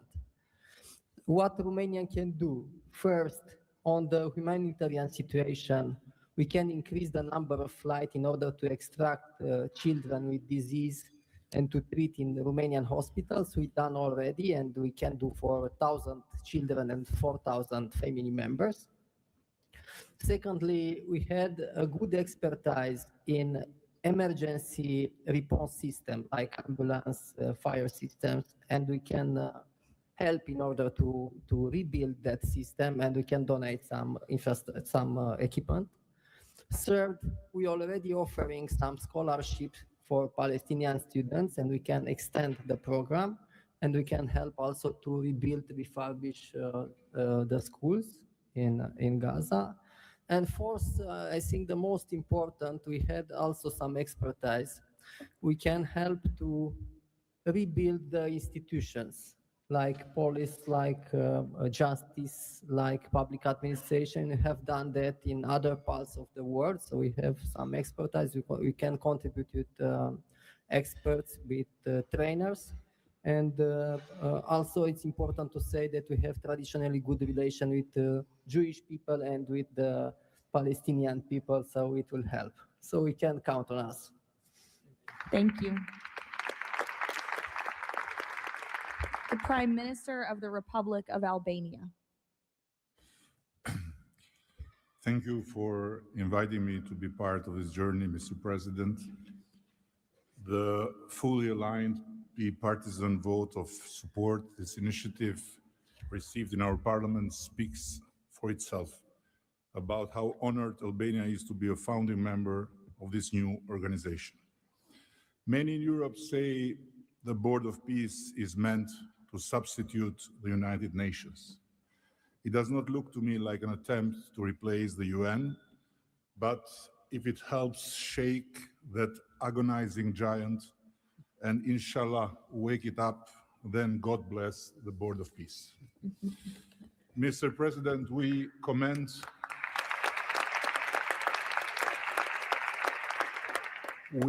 your decisive role in bringing a halt to the heartbreaking conflict in Gaza, and Albania has confirmed its participation in the stabilization force with our troops. At the same time, I propose that this board invite all countries to contribute directly by building a dedicated public facility for Palestinian children,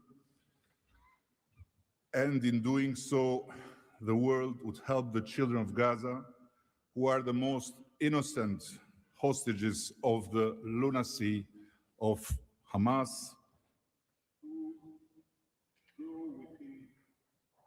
to grow within the tangible presence of the largest chain of hands humanity has ever joined together.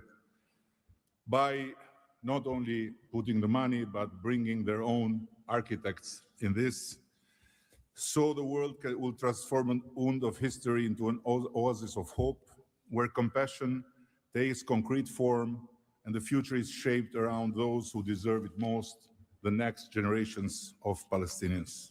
Albania will be privileged to stand in that chain. Allow me very briefly to draw your attention to another open conflict closer to home, where President Trump's leadership during his first term brought Kosovo and Serbia closer than ever to a final peace agreement. The president of Kosovo was then brutally prevented from traveling to the White House to sign that agreement in the presence of President Trump.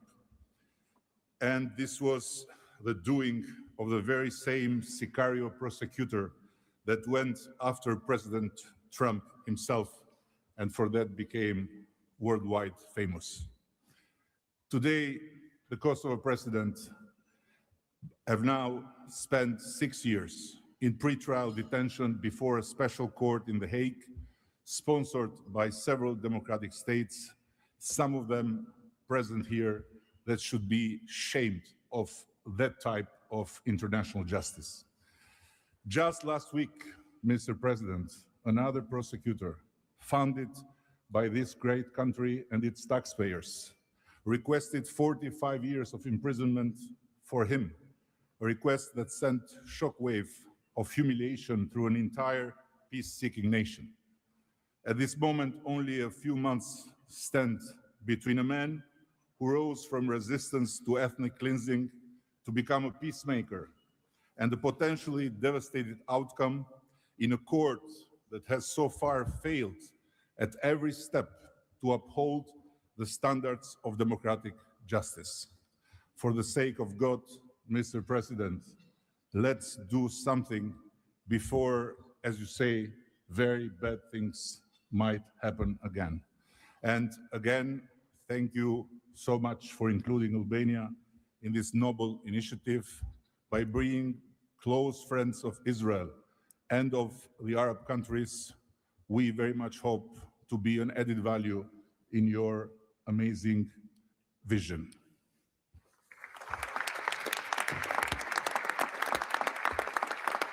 Next, the Prime Minister of Egypt.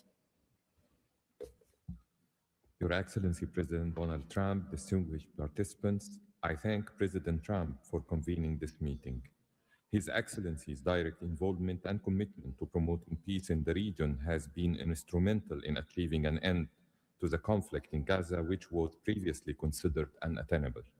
Egypt supports President Trump's vision to usher in a new era of peace and coexistence among the people of the region, in which the Palestinian people enjoy the rights to self-determination and statehood in accordance to relevant international resolutions. Egypt also appreciates President Trump's firm position on rejecting the annexation of the West Bank. Egypt supports the mandate of the Board of Peace as a principal framework for governing the transitional period in Gaza. It is necessary to fully empower the National Committee for the Administration of Gaza to function effectively from within and throughout the Strip. Also, preserving the institutional and geographical link between the West Bank and Gaza is vital for the Palestinian Authority to eventually resume its role in Gaza. Within the framework of Egypt's support to President Trump's plan, Egypt will continue its effort to train Palestinian police personnel to maintain security within the Strip. Egypt values President Trump's position rejecting the deportation of the Palestinian people from Gaza as reflected in the 20 points plan, and stresses the importance of initiating early recovery projects in the whole of the Strip in a manner that preserves its geographic unity. Let us consider today's meeting as an initial step in advancing these objectives. Again, thank you, Your Excellency President Trump. Thank you. The Prime Minister of the State of Qatar. Thank you. Mr. President, distinguished members of the Board of Peace, thank you for convening this meeting under the banner of peace. Qatar reaffirms its commitment to the Board of Peace as it was committed to the very first day of the mediation efforts. From that day until the end, when we have witnessed in that historical moment in Sharm el-Sheikh, the signing of this agreement together with our partners. For decades, this conflict has burdened our region and the world, and our responsibility remains to achieve a just and lasting resolution. The board, under the President Trump leadership, will advance the full implementation of the 20 points plan without delay, ensuring fairness and justice for both Palestinians and Israelis. In this spirit, Qatar pledges $1 billion in support to the board mission aimed at reaching a final resolution that fulfills Palestinian aspiration for the statehood and recognition, and the Israeli aspiration for security and integration. We will also continue our humanitarian coordination together with our UN partners and the Board of Peace. Thank you very much. Thank you. The Deputy Prime Minister and Foreign Minister of the UAE. Mr. President, thank you for gathering us today. I really hope that the beginning of Ramadan will give us all guidance towards peace, coexistence, and living in prosperity with each other. Mr. President, just over 5 years ago, you with your friend, my president, Sheikh Mohammed, and the Prime Minister of Israel launched the Abrahamic Accords. And since then, we've managed not only to work with you, with Israel, towards a better future for the region, but even when October 7th took place, the UAE managed to work with Israel in providing, since the war started, almost $3 billion of assistance to the Palestinian people in Gaza. Today, Mr. President, the UAE announces a further $1.2 billion for supporting Gaza through the Board of Peace, which I'm delighted that I've been working with so many friends like Steve and Jared, Secretary Rubio, who's been so inspiring in so many other ways, on so many other fronts, and looking forward working with him for in the future.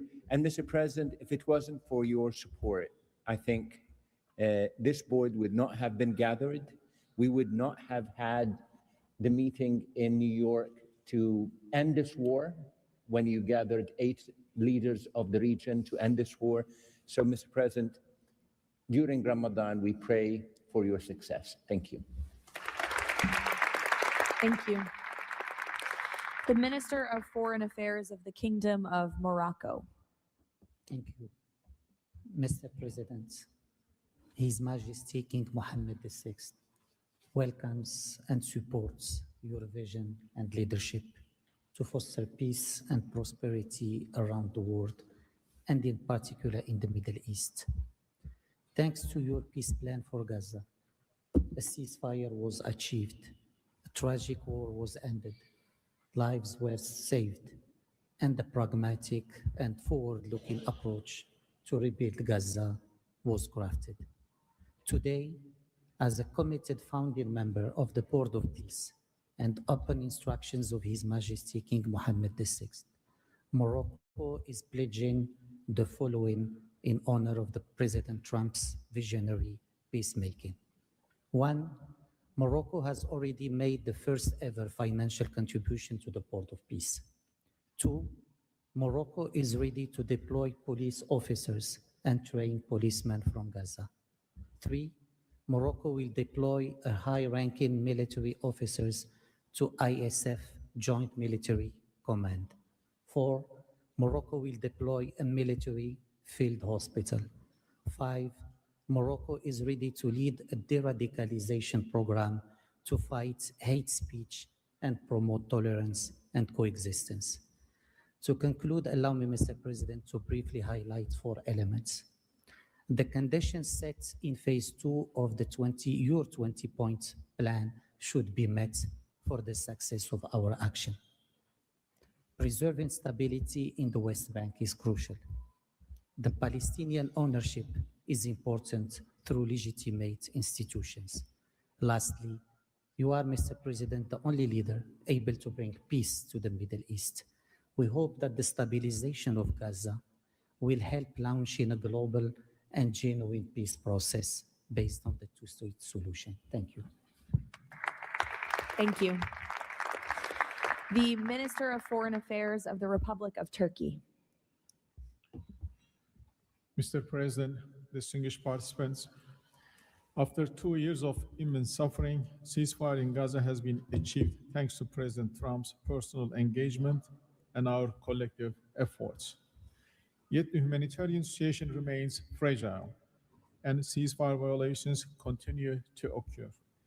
A prompt, coordinated, and effective response is therefore essential. President Erdogan remains fully committed to Gaza's security, stabilization, and recovery. Turkey has already been providing immense amount of humanitarian assistance to Gaza. We can also contribute meaningfully to the rehabilitation of health and education sectors, as well as the training of the police force. In addition, we are prepared to provide troops to the International Stabilization Force. Mr. President, Turkey will continue to support your efforts towards a just and lasting peace. We remain convinced that the foundation of such peace is the two-state solution. Let us work towards that objective for the benefit of all peoples of the region. Thank you. The Minister of Foreign Affairs of the State of Kuwait. I'll be delivering my statement in Arabic. فخامة الرئيس دونالد ترامب رئيس الولايات المتحدة الأمريكية صديقة رئيس مجلس السلام أصحاب الجلالة والفخامة والسمو والمعالي الحضور الكريم السلام عليكم ورحمة الله وبركاته. أود أن أنقل لكم تحيات حضرة صاحب السمو الشيخ مشعل أحمد الجابر الصباح حفظه الله ورعاه أمير دولة الكويت وتمنيات سموه بالتوفيق والنجاح لأعمال هذا المجلس.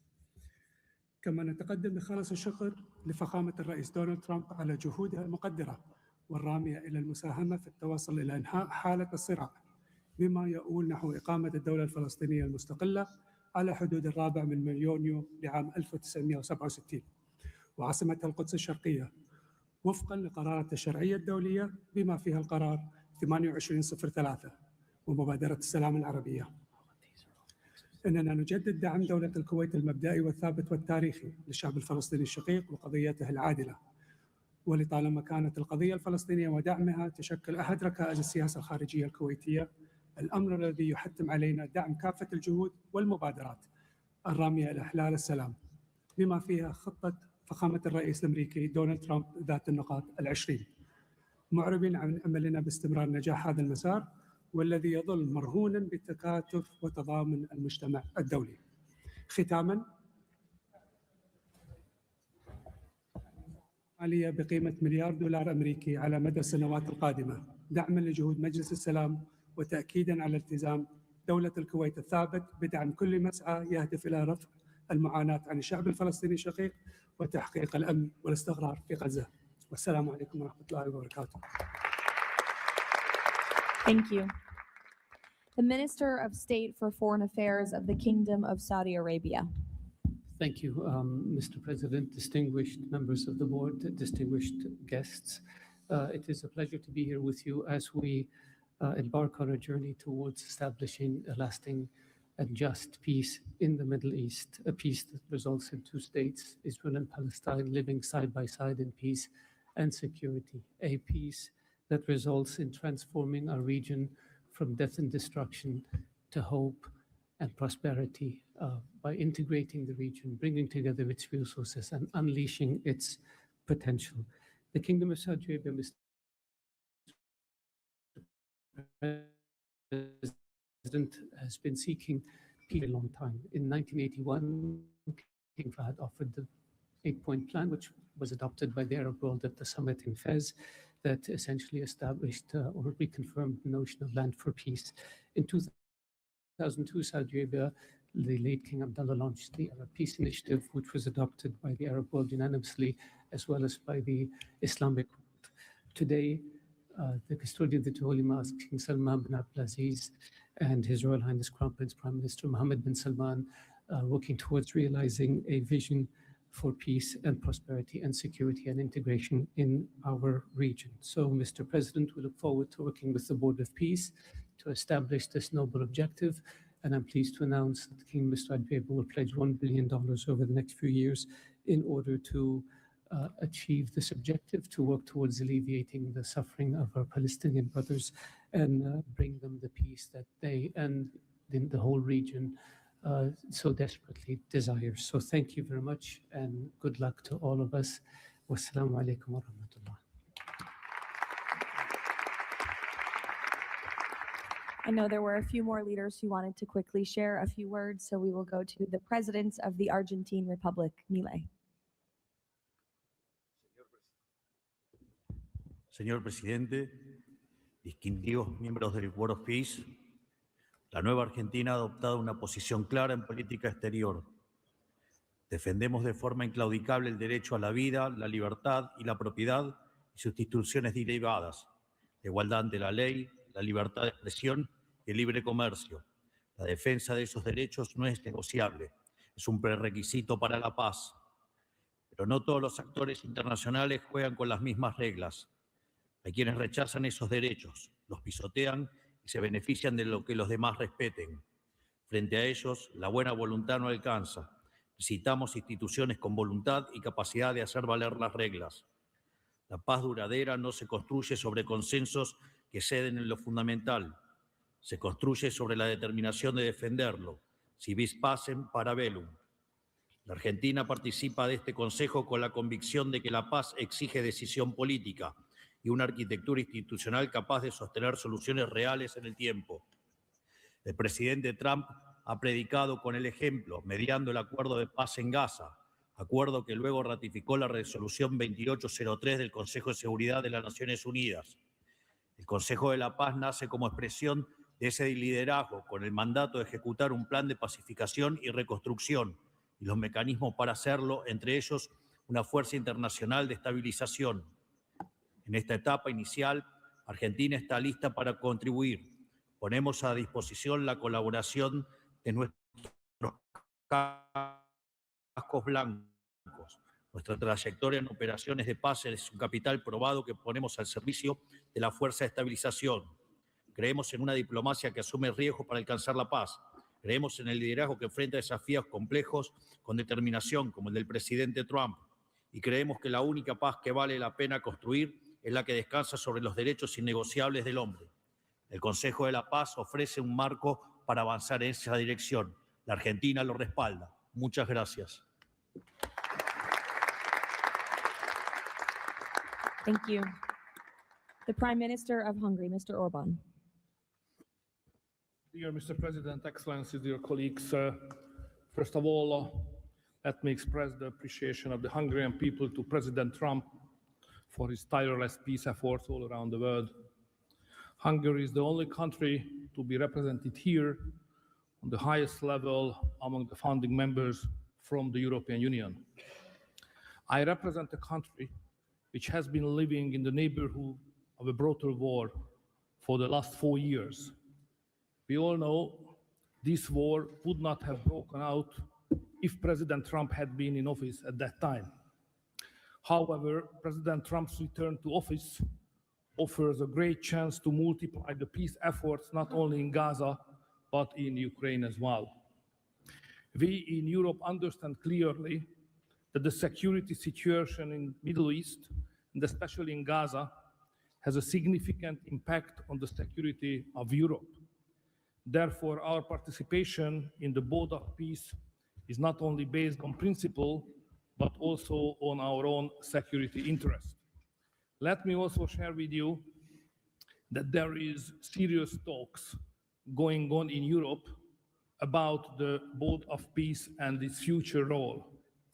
We understand that during the recent decades, international organizations have failed to fulfill their role to preserve peace and stability worldwide. Therefore, new initiatives are needed to bring forward the issue of peace globally. We are sure that President Trump's initiative to establish the Board of Peace is such a step to the right direction. President, we are proud to be among the founding members, and we are happy to be in such a great company. Thank you very much. Thank you. President Peña of Paraguay, who tapped my shoulder, wants to say a few words. Yes, thank you, Caroline. Thank you, President Trump. Thank you for bringing hope again, President Trump. I think that of the many things that you have achieved in the last 12 months as President of the US, I think the greatest thing, and I'm probably the youngest head of state here, is hope, President. We have lost hope about solving problems for many, many decades. A system that was broken, a system that was not able to bring solutions. Now we're seeing that thanks from your leadership, we are solving the issues. I come from a country that 160 years ago faced extinction. We went to a war against our neighbor and we lost 60% of our territory and 90% of the male population. So we know on our own flesh the hardship and all the difficulties of war.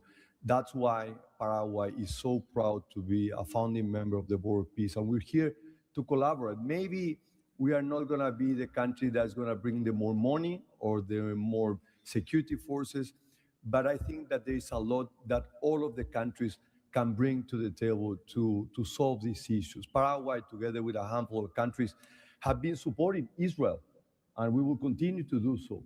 But we come here with an open heart to work for peace. And today is Gaza, tomorrow will be another conflict area in the world, but we need to solve each of all these conflicts, and I really appreciate the leadership that you have taken, President. Paraguay stand ready to collaborate next to you. We're going to continue to support the U.S. initiative. Probably the only day that we're not going to be able to support the USA is going to be on June 12th, because Paraguay is going to be facing the U.S. in the World Cup. Thank you very much. Thank you. The Minister of Foreign Affairs of the State of Israel, please. Thank you. President Trump, this is an important day. Your historic actions have proven time and again.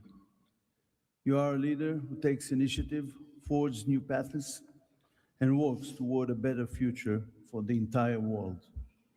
Your visionary leadership, alongside with Prime Minister Netanyahu's resolve, brought all our hostages home from Gaza. Thank you for that.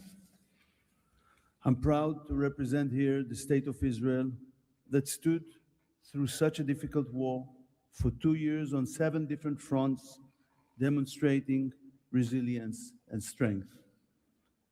As I stand here, I recall the 925 brave soldiers that gave their lives in a war against pure evil, Hamas, Islamic Jihad, and Hezbollah. These are the best people. To them, we owe our existence and all our achievements. They will not be forgotten. I think of them and their families who paid the heaviest price. Since Hamas violently took over Gaza in 2007, it built the largest terror state in the world with huge terror infrastructure above and below ground. October 7 was the peak of Hamas' ongoing terror campaign through decades. Hamas raped and murdered women, killed children in front of their parents and parents in front of their children, burned whole families alive. That terrible day will not be forgotten, and we must act to ensure it never repeats itself.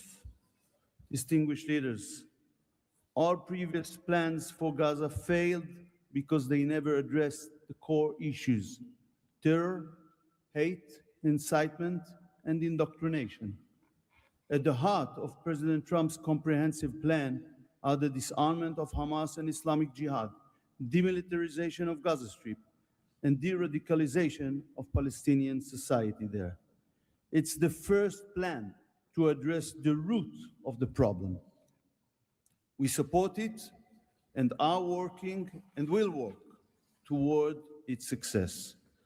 As Mr. Malayalam emphasized, Hamas must be disarmed. That includes all its weapons, its terror infrastructure, underground tunnel network, and weapons production facilities must all be dismantled. As the plan emphasized, there must be a fundamental de-radicalization process.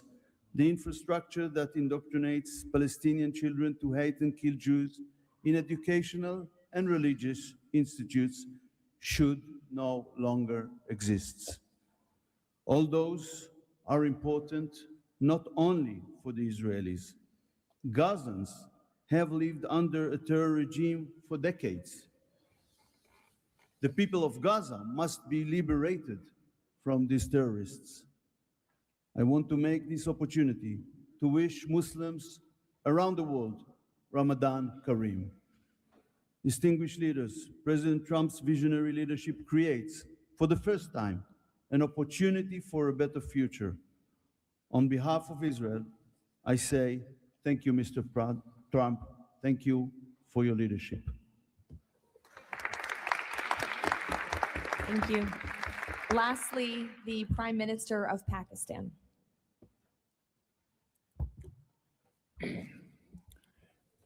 Bismillah ar-Rahman ar-Rahim. Your Excellency, President Donald J. Trump, members of the Board of Peace, distinguished guests, ladies and gentlemen, Assalamu alaikum and a very good morning. It's a great honor, Mr. President, to attend this inaugural Board of Peace meeting in this holy month of Ramadan, and may God reward you and make you successful in your efforts to bring lasting peace in Gaza. Mr. President, we deeply appreciate your unique initiative and your dynamic leadership in advancing peaceful solutions to conflicts across the globe. Your bold diplomacy has surely brought calm to many international serious hotspots. Your timely and very effective intervention to achieve ceasefire between India and Pakistan potentially averted loss of tens of millions of people. You have truly proved to be a man of peace.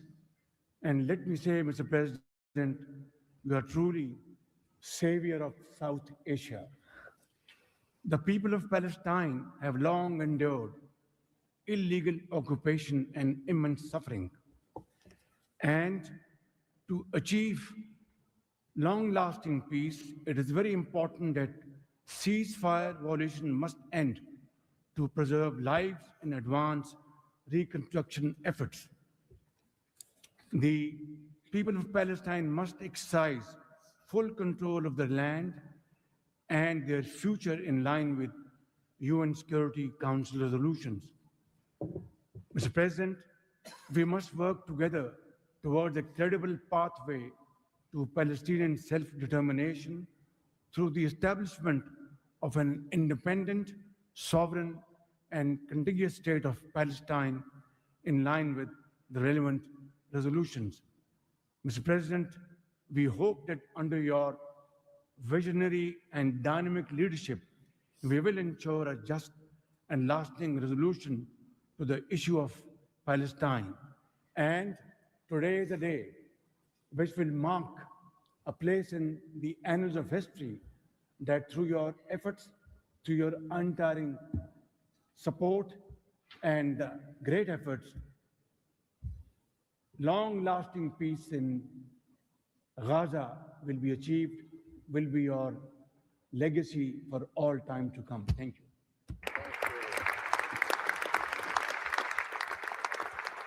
Thank you.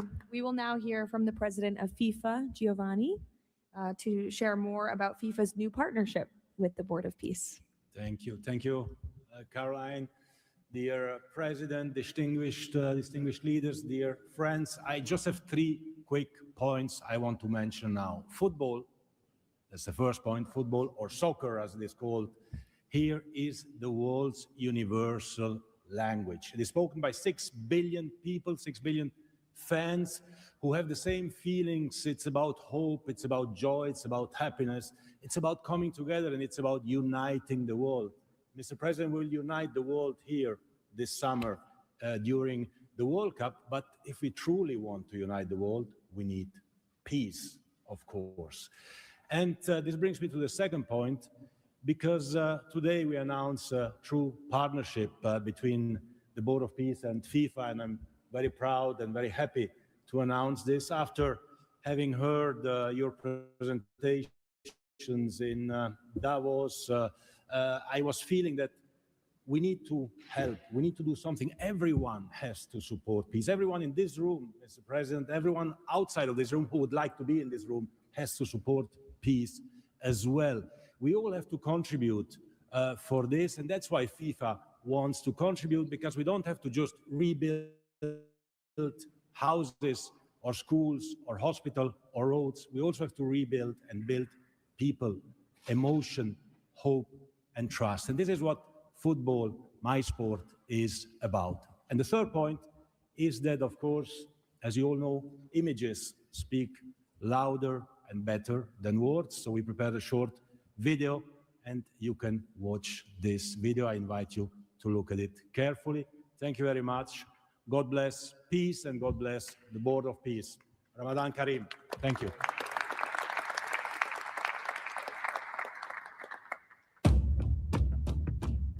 In a world where conflict has silenced playgrounds and broken routines, there is one language that still unites hearts: football.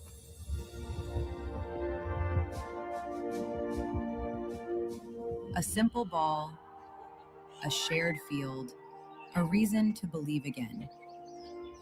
Today, FIFA and the Board of Peace come together to turn football into a bridge toward peace, dignity, and hope. Through this partnership, a complete football ecosystem will be created. FIFA and the Board of Peace will build football pitches, FIFA arenas, academies, and stadiums. This initiative will support the creation of leagues at youth, amateur, and regional level, strengthening community engagement both on and off the pitch. It will also generate diverse professional opportunities, supporting the development of local talent not only on the field, but across all areas that bring football to life. Football does more than create players and coaches. It rebuilds confidence, restores routine, reopens doors to education, teamwork, and belonging. Local communities take the lead. Parents, teachers, volunteers, youth leaders, all becoming part of a shared mission to heal, to rebuild, to move forward together. Around every pitch, new emotions and long-lasting memories emerge. Community matches, fan gatherings, youth education, and sport programs. New job opportunities appear to become coaches, players, sport doctors, administrators, events organizers. We will create football ecosystem with thousands of people to be involved and engaged constantly. Together, FIFA and the Board of Peace will build, in Gaza, 50 FIFA arena mini pitches with a cost of around $50,000 per unit. This represents a $2.5 million investment. 5 full-size pitches in 5 different districts at around $1 million per pitch. A FIFA academy with an estimated investment of $15 million. And a national stadium for 20,000 to 25,000 spectators, valued at around $50 million. These investments will create a complete football ecosystem designed to support communities and future generations. FIFA and the Board of Peace, united for football, committed to peace.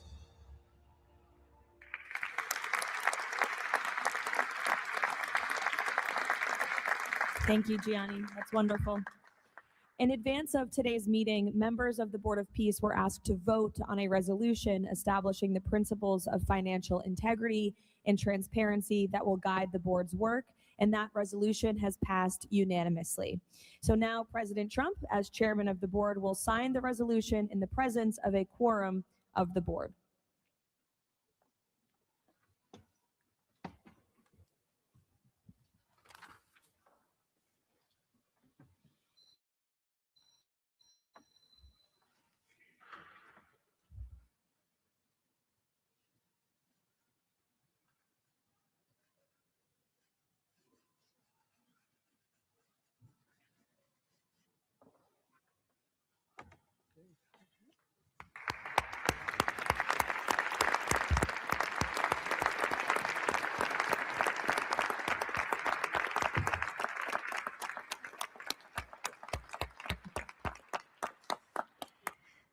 Now, while this is not a fundraiser, the Board of Peace has already inspired remarkable support from so many on this stage. As President Trump announced earlier, total pledges exceed $6.5 billion in relief and rebuilding in Gaza, and thousands of personnel have been committed to help preserve the ceasefire and secure enduring peace.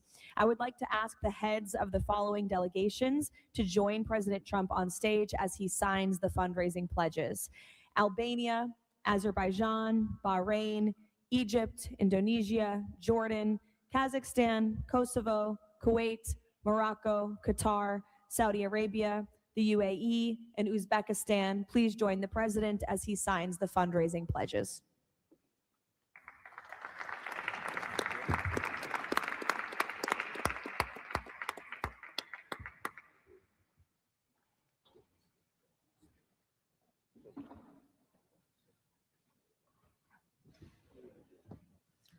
You'll go that one, and then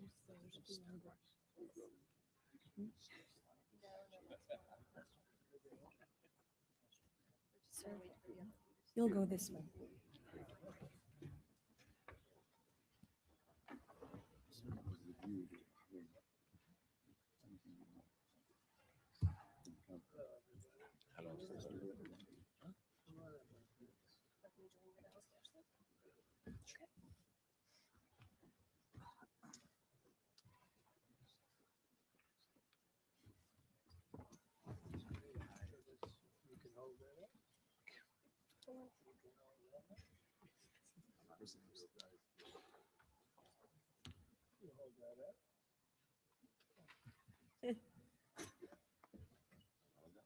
Sure. All right.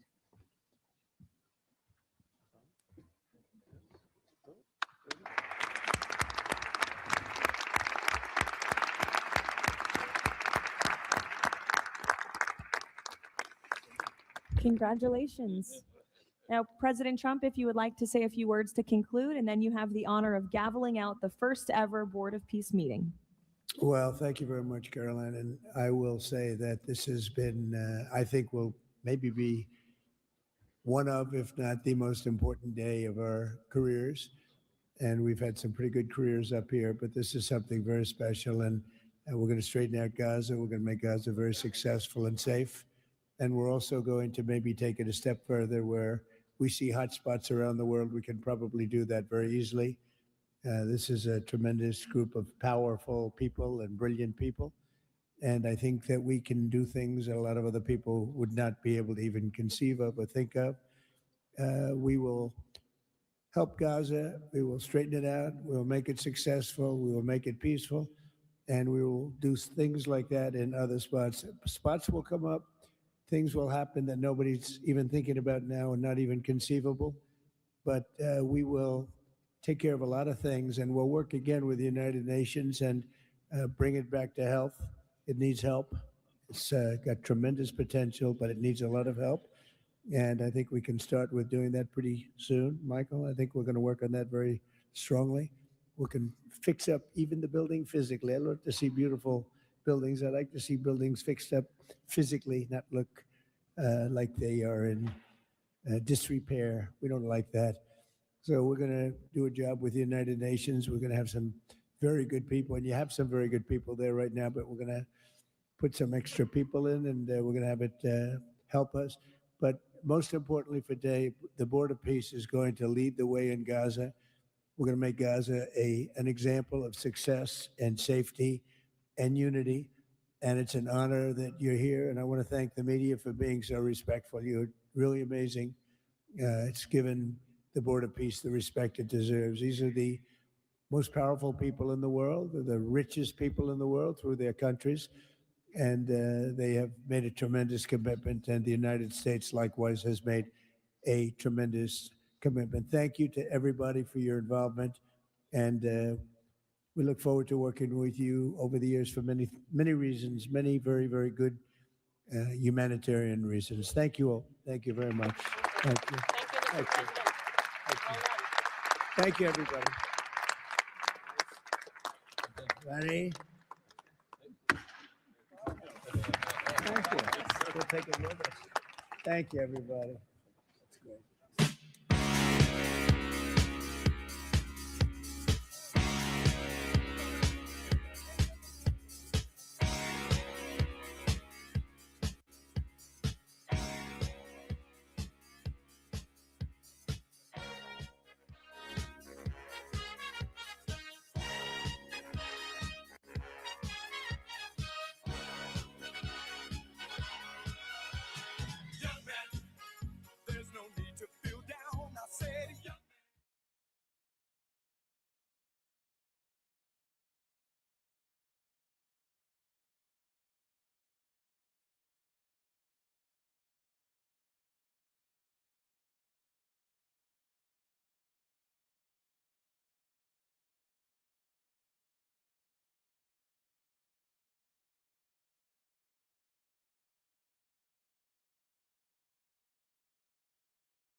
Ladies and gentlemen, the President of the United States, Donald J. Trump.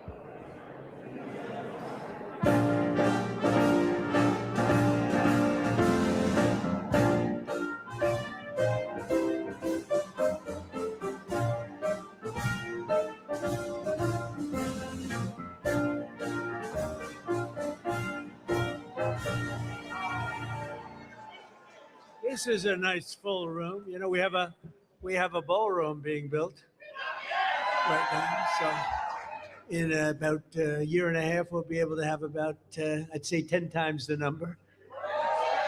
You can invite some friends that couldn't make it today because frankly, this was a sold out crowd, has been ever since I've been president. Every year it's been sold out. So a lot of great friends. Here's your knockout panel, okay? For those that are interested, see that curtain? You open that curtain and it's a beautiful funnel right into the most beautiful ballroom. It's being built right now. So it's pretty, and they wanted it for 150 years. We're getting it done a lot. We're getting a lot of other things done too. Well, I want to thank you all and welcome you to the White House on this very special occasion. It is indeed. I've been at every one of them, and we celebrate the 100th anniversary of Black History Month. That's a big deal. 100. Wow. That's sort of special. The 100th. That's about as like 150 is good, but 200 is better, right? 100 is better. I want to begin by expressing our sadness at the passing of a person who I knew very well. Jesse was a piece of work, I want to tell you. He was a piece of work, but he was a good man. He was a real hero, and I just want to pay my highest respects to Reverend Jesse Jackson. He's a good man. He was actually, as you got to know him, he got better and better all the time. A lot of people, you get to know him, they get worse and worse. Jesse got better and better. But I knew him well long before becoming president, and he really was special with lots of personality, grit, and street smarts. You would say Jesse had serious street smarts, right? A very important ingredient to life, I will tell you. He was gregarious and someone who truly loved people and a force of nature. He was somebody that we're going to greatly miss. And on behalf of everyone here today, I know you join me in sending our condolences to the entire family. Got a great family. We're also honored to be joined this afternoon by many exceptional African-American leaders and patriots, including Secretary Scott Turner, recommended. Where is Scott? Where is Scott? Will you come up here, Scott? He was recommended by somebody who's very special to me, Ben Carson. Ben Carson. Where's Ben? Where's Ben? Come on up here, Ben. Come here. I got to get here. And his wonderful wife, Candy. Candy, I'm going to steal Ben for a second because, you know, Ben recommended Scott. And when Ben recommends somebody, I just do it. Did I make a good decision? Be careful. Don't fall, Ben. If you fall, that's the end. You can never recover from a fall. You know, you can make the greatest speech ever, but if you fall, my predecessor taught me that. So is Scott doing a good job, Ben? He's doing the best job ever. Come on, say that. I like that. So one of the reasons I was so high on Scott Turner is he was really the driving force behind the opportunity zones, which doesn't get nearly the attention that it should, but it was because President Trump realized that the best way to get things done is through public-private partnerships and have everybody with skin in the game. And it is working, as are all the other things that he's been recommending. And at some point, the mainstream media will recognize that you don't politicize everything. You open your eyes and your ears and you look and you see what works and you deal with that. But the best thing about Scott, he's got a lot of energy. You know, I'm an old man now. I'll be 75 on my next birthday. And I'm not like President Trump. He just goes forever. But no one else is like that. But Scott Turner, we call him the Energizer Bunny, and he is doing a fantastic job. And I want to congratulate all the people at HUD because most of them have come back and continued with what we're doing during the first Trump term, and it's fantastic. Thank you very much, Scott.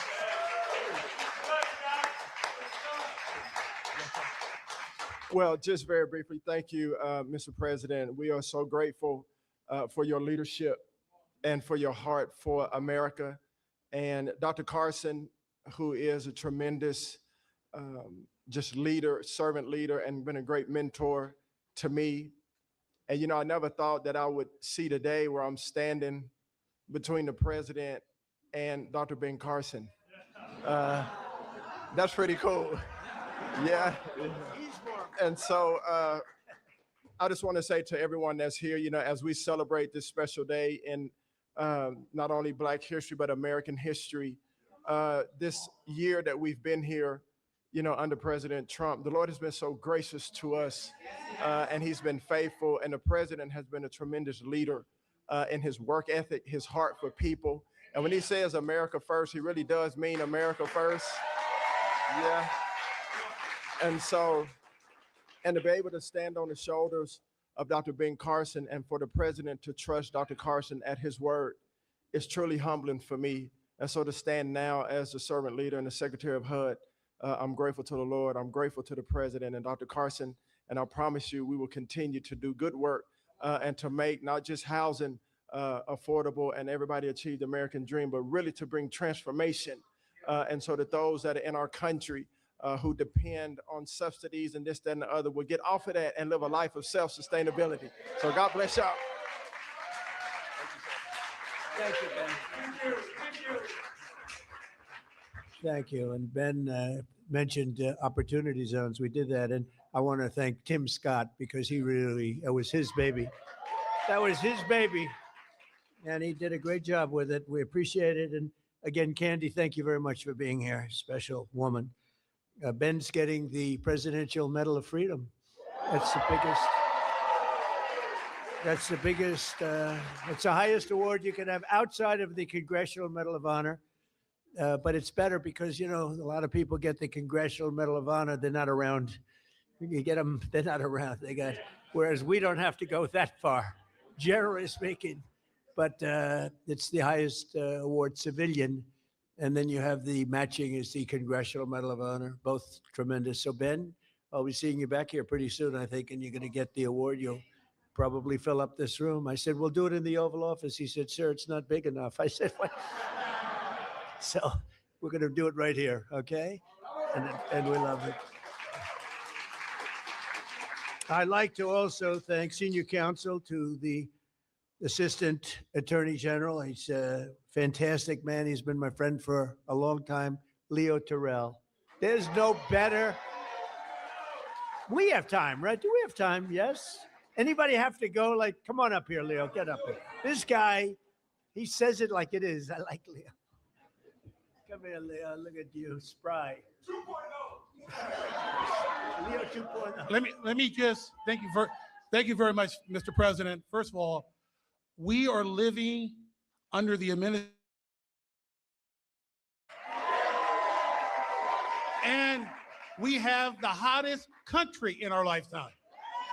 And I want to make sure the mainstream media knows this because you represent the people who basically counter what the mainstream media has done. President Trump was the president who fully funded historically Black colleges and universities. President Trump took the lead and performed criminal justice reform.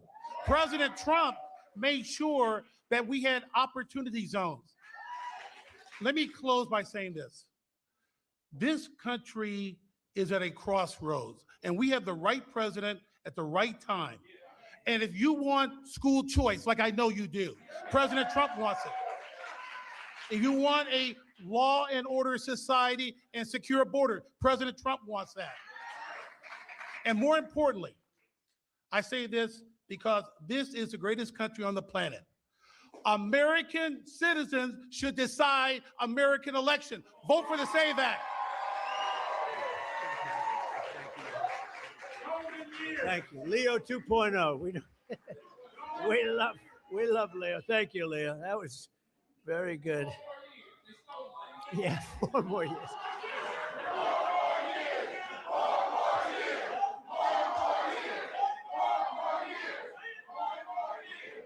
Anyway, so he's a special guy. I watched him on Sean Hannity a long time ago.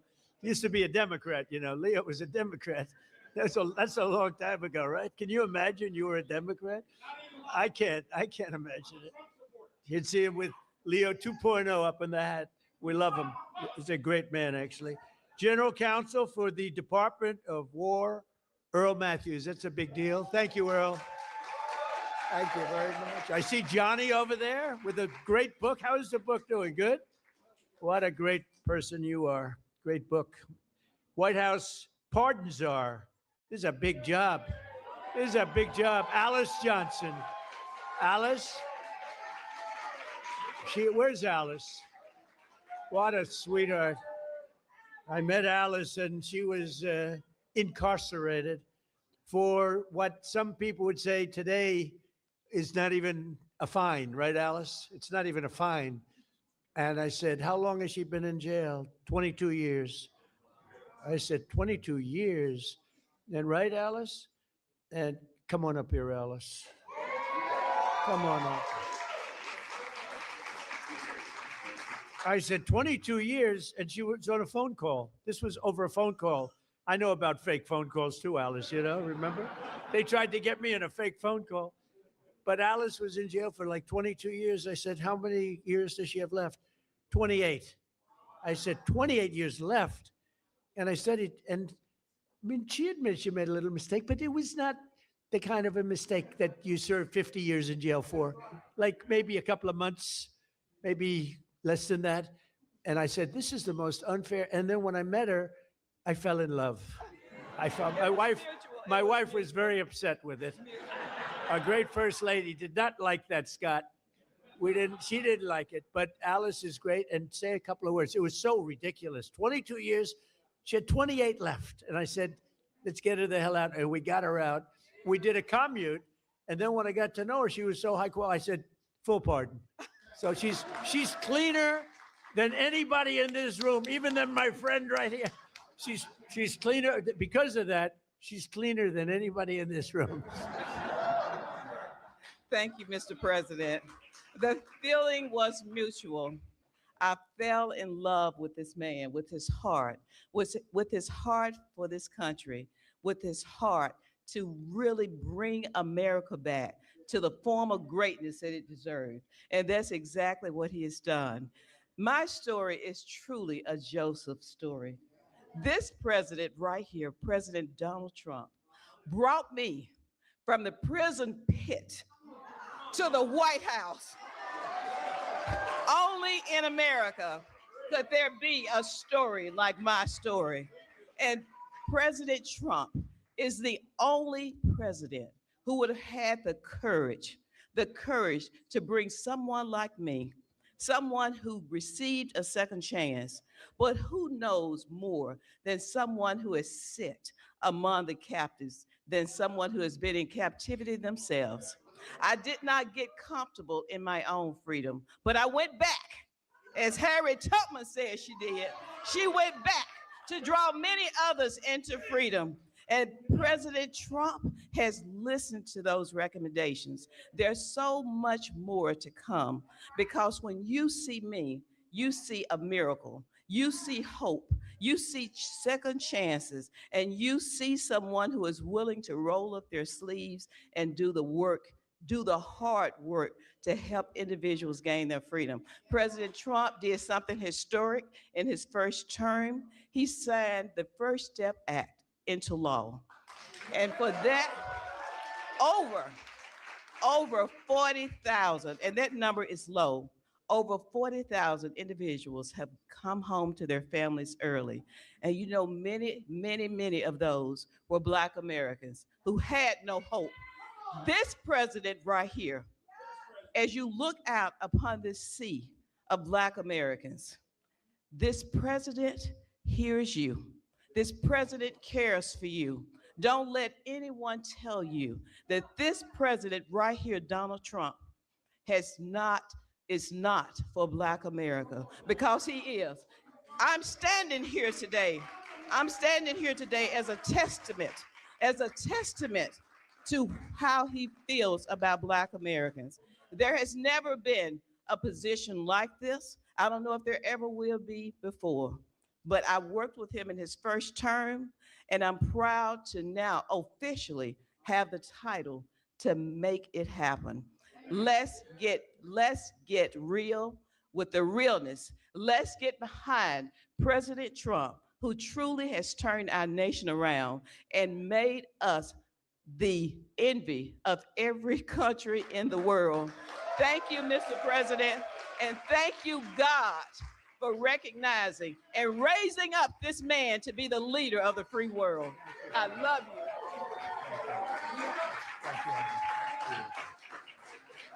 Great woman. You know, when I was looking for a pardon person, like a pardon czar, they gave me somebody from Harvard, somebody from Yale, somebody from Princeton, somebody from Penn, somebody from Stanford. And I said, do you know anything about it? Well, we can learn. They can learn. And when I met Alice, I said, she's better than these people. And she's done a fantastic job. I said to Alice, I said, so I'm looking for people like you to let out. How many people are there like you? She said, many. I said, many in jail. Think of it. 22 years she was in jail, and she had 28 years to go on a phone call. You admit you did a little something wrong, right? But it was like, okay, it wasn't 50 years. Even if you said 6 months, today it would be probably nothing. But even if you said some little time, but I said, I'm looking for other people like you. How many are there? Many.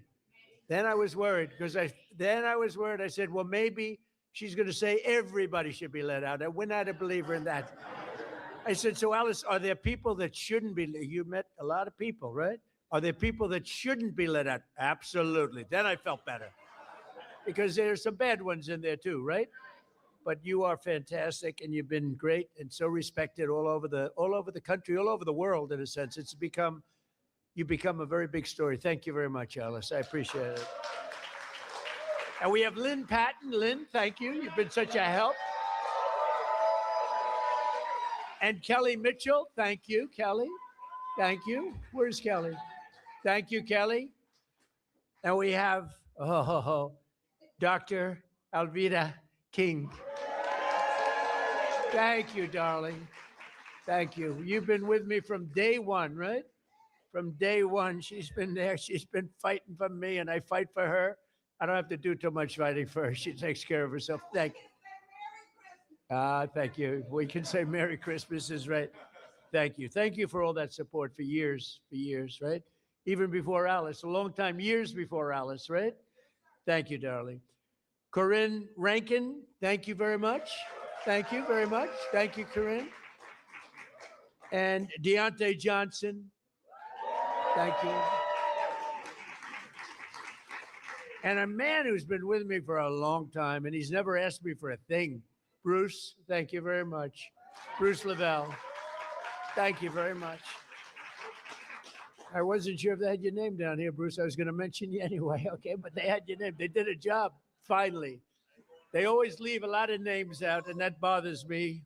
Like I see Scott Bessent, his name was left out. First time ever. Look at Scott. I'm looking for his name. I'm looking for his name. I said, I better. He's the greatest Treasury Secretary we've ever had. I think how's the economy doing, Scott? Good? The best. It's really, people are going to see, and watch the State of the Union. We're going to be talking about the economy. We inherited a mess, and now we have prices way down. We have energy way down. Gasoline is now breaking $2 a gallon in many places, and it's been actually amazing. But Scott's fantastic. I don't want to forget to mention him. I'd be in big trouble. All of a sudden, the economy would turn bad on us. I'd say, what happened? It was Scott. Thank you, Scott. And Secretary Lori Chavez de Reamer. Lori, thank you very much. For your Secretary of Labor, Assistant Attorney General Harmeet Diller. How are you doing? How are you doing with Harvard? How are you doing with Harvard? You know, Harvard's extremely discriminatory, unfortunately, and it's working good. Harmeet is on their trail, right? Good, good. You keep suing them. The hell with them. I like the historically Black colleges and universities, which I saved. Leo 2.0 said it, but which I saved. We saved them. They had no funding, And every year they'd come back, and I got to know some of the heads, and every year they'd come back. And after my third year, first term, I said, you guys keep coming back. Why do you keep coming back? He said, we have to come back every year. For years and years, they had to come back. And one of them said, one of the heads, a great guy, said, they make us feel like beggars. We have to come back. I said, I'm going to get you long-term financing. And I got it for them. And I said, the only bad thing, I'll never see you guys again. I haven't seen too many of them. But we took care of the historically Black colleges and universities, right? And it was a great thing to do. So many others are in the audience that are just friends of mine. I look at them, so many. But if I introduce all of you, we're going to be here a long time, and that's unacceptable. Not only are we celebrating the century of Black History Month, also, as you know, this year we'll also be celebrating the 250th anniversary of our nation's founding. And the good thing, when they cheated on the election, they made me wait 4 years. And because I waited 4 years, I get the 250th year. I get the Olympics, which I was the one that got it. And I get the World Cup. So I got the World Cup, and I said, you know, it's too bad before all this nonsense took place. I said, it's too bad. I got the World Cup to come here. Johnny, another Johnny, we got the World Cup. It was fantastic, the head of it, one of the great people. And I said, the only bad part is I won't be in office because my 4 years will be up. This would have been the more traditional route. And then they cheated on the election. And I said, now we won by so much. We won by millions of votes, but they cheated. It was during a COVID period, and they cheated. And we did it again, and we made it too big to rig, too big to rig. And by doing that, I ended up getting the Olympics. Because we were responsible for both of them. And we're going to have a great year, but we're going to have a great 3 years. We're going to have hopefully we're going to have a great century, because that's ultimately what it is. We'll get it started.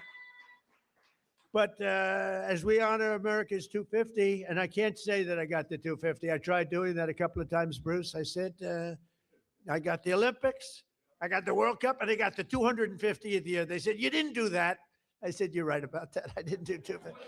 We happened to be here at the right time. That's all that was.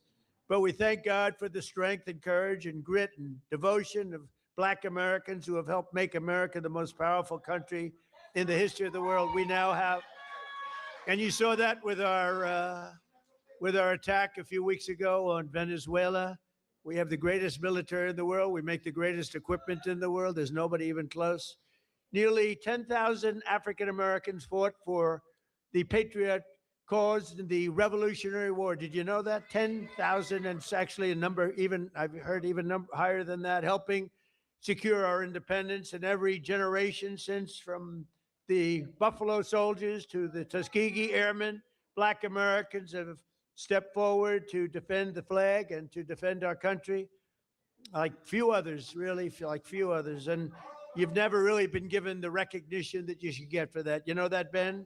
I don't think a lot of people have given the kind of recognition, but everyone knows all about the Tuskegee Airmen. They were great and amazing.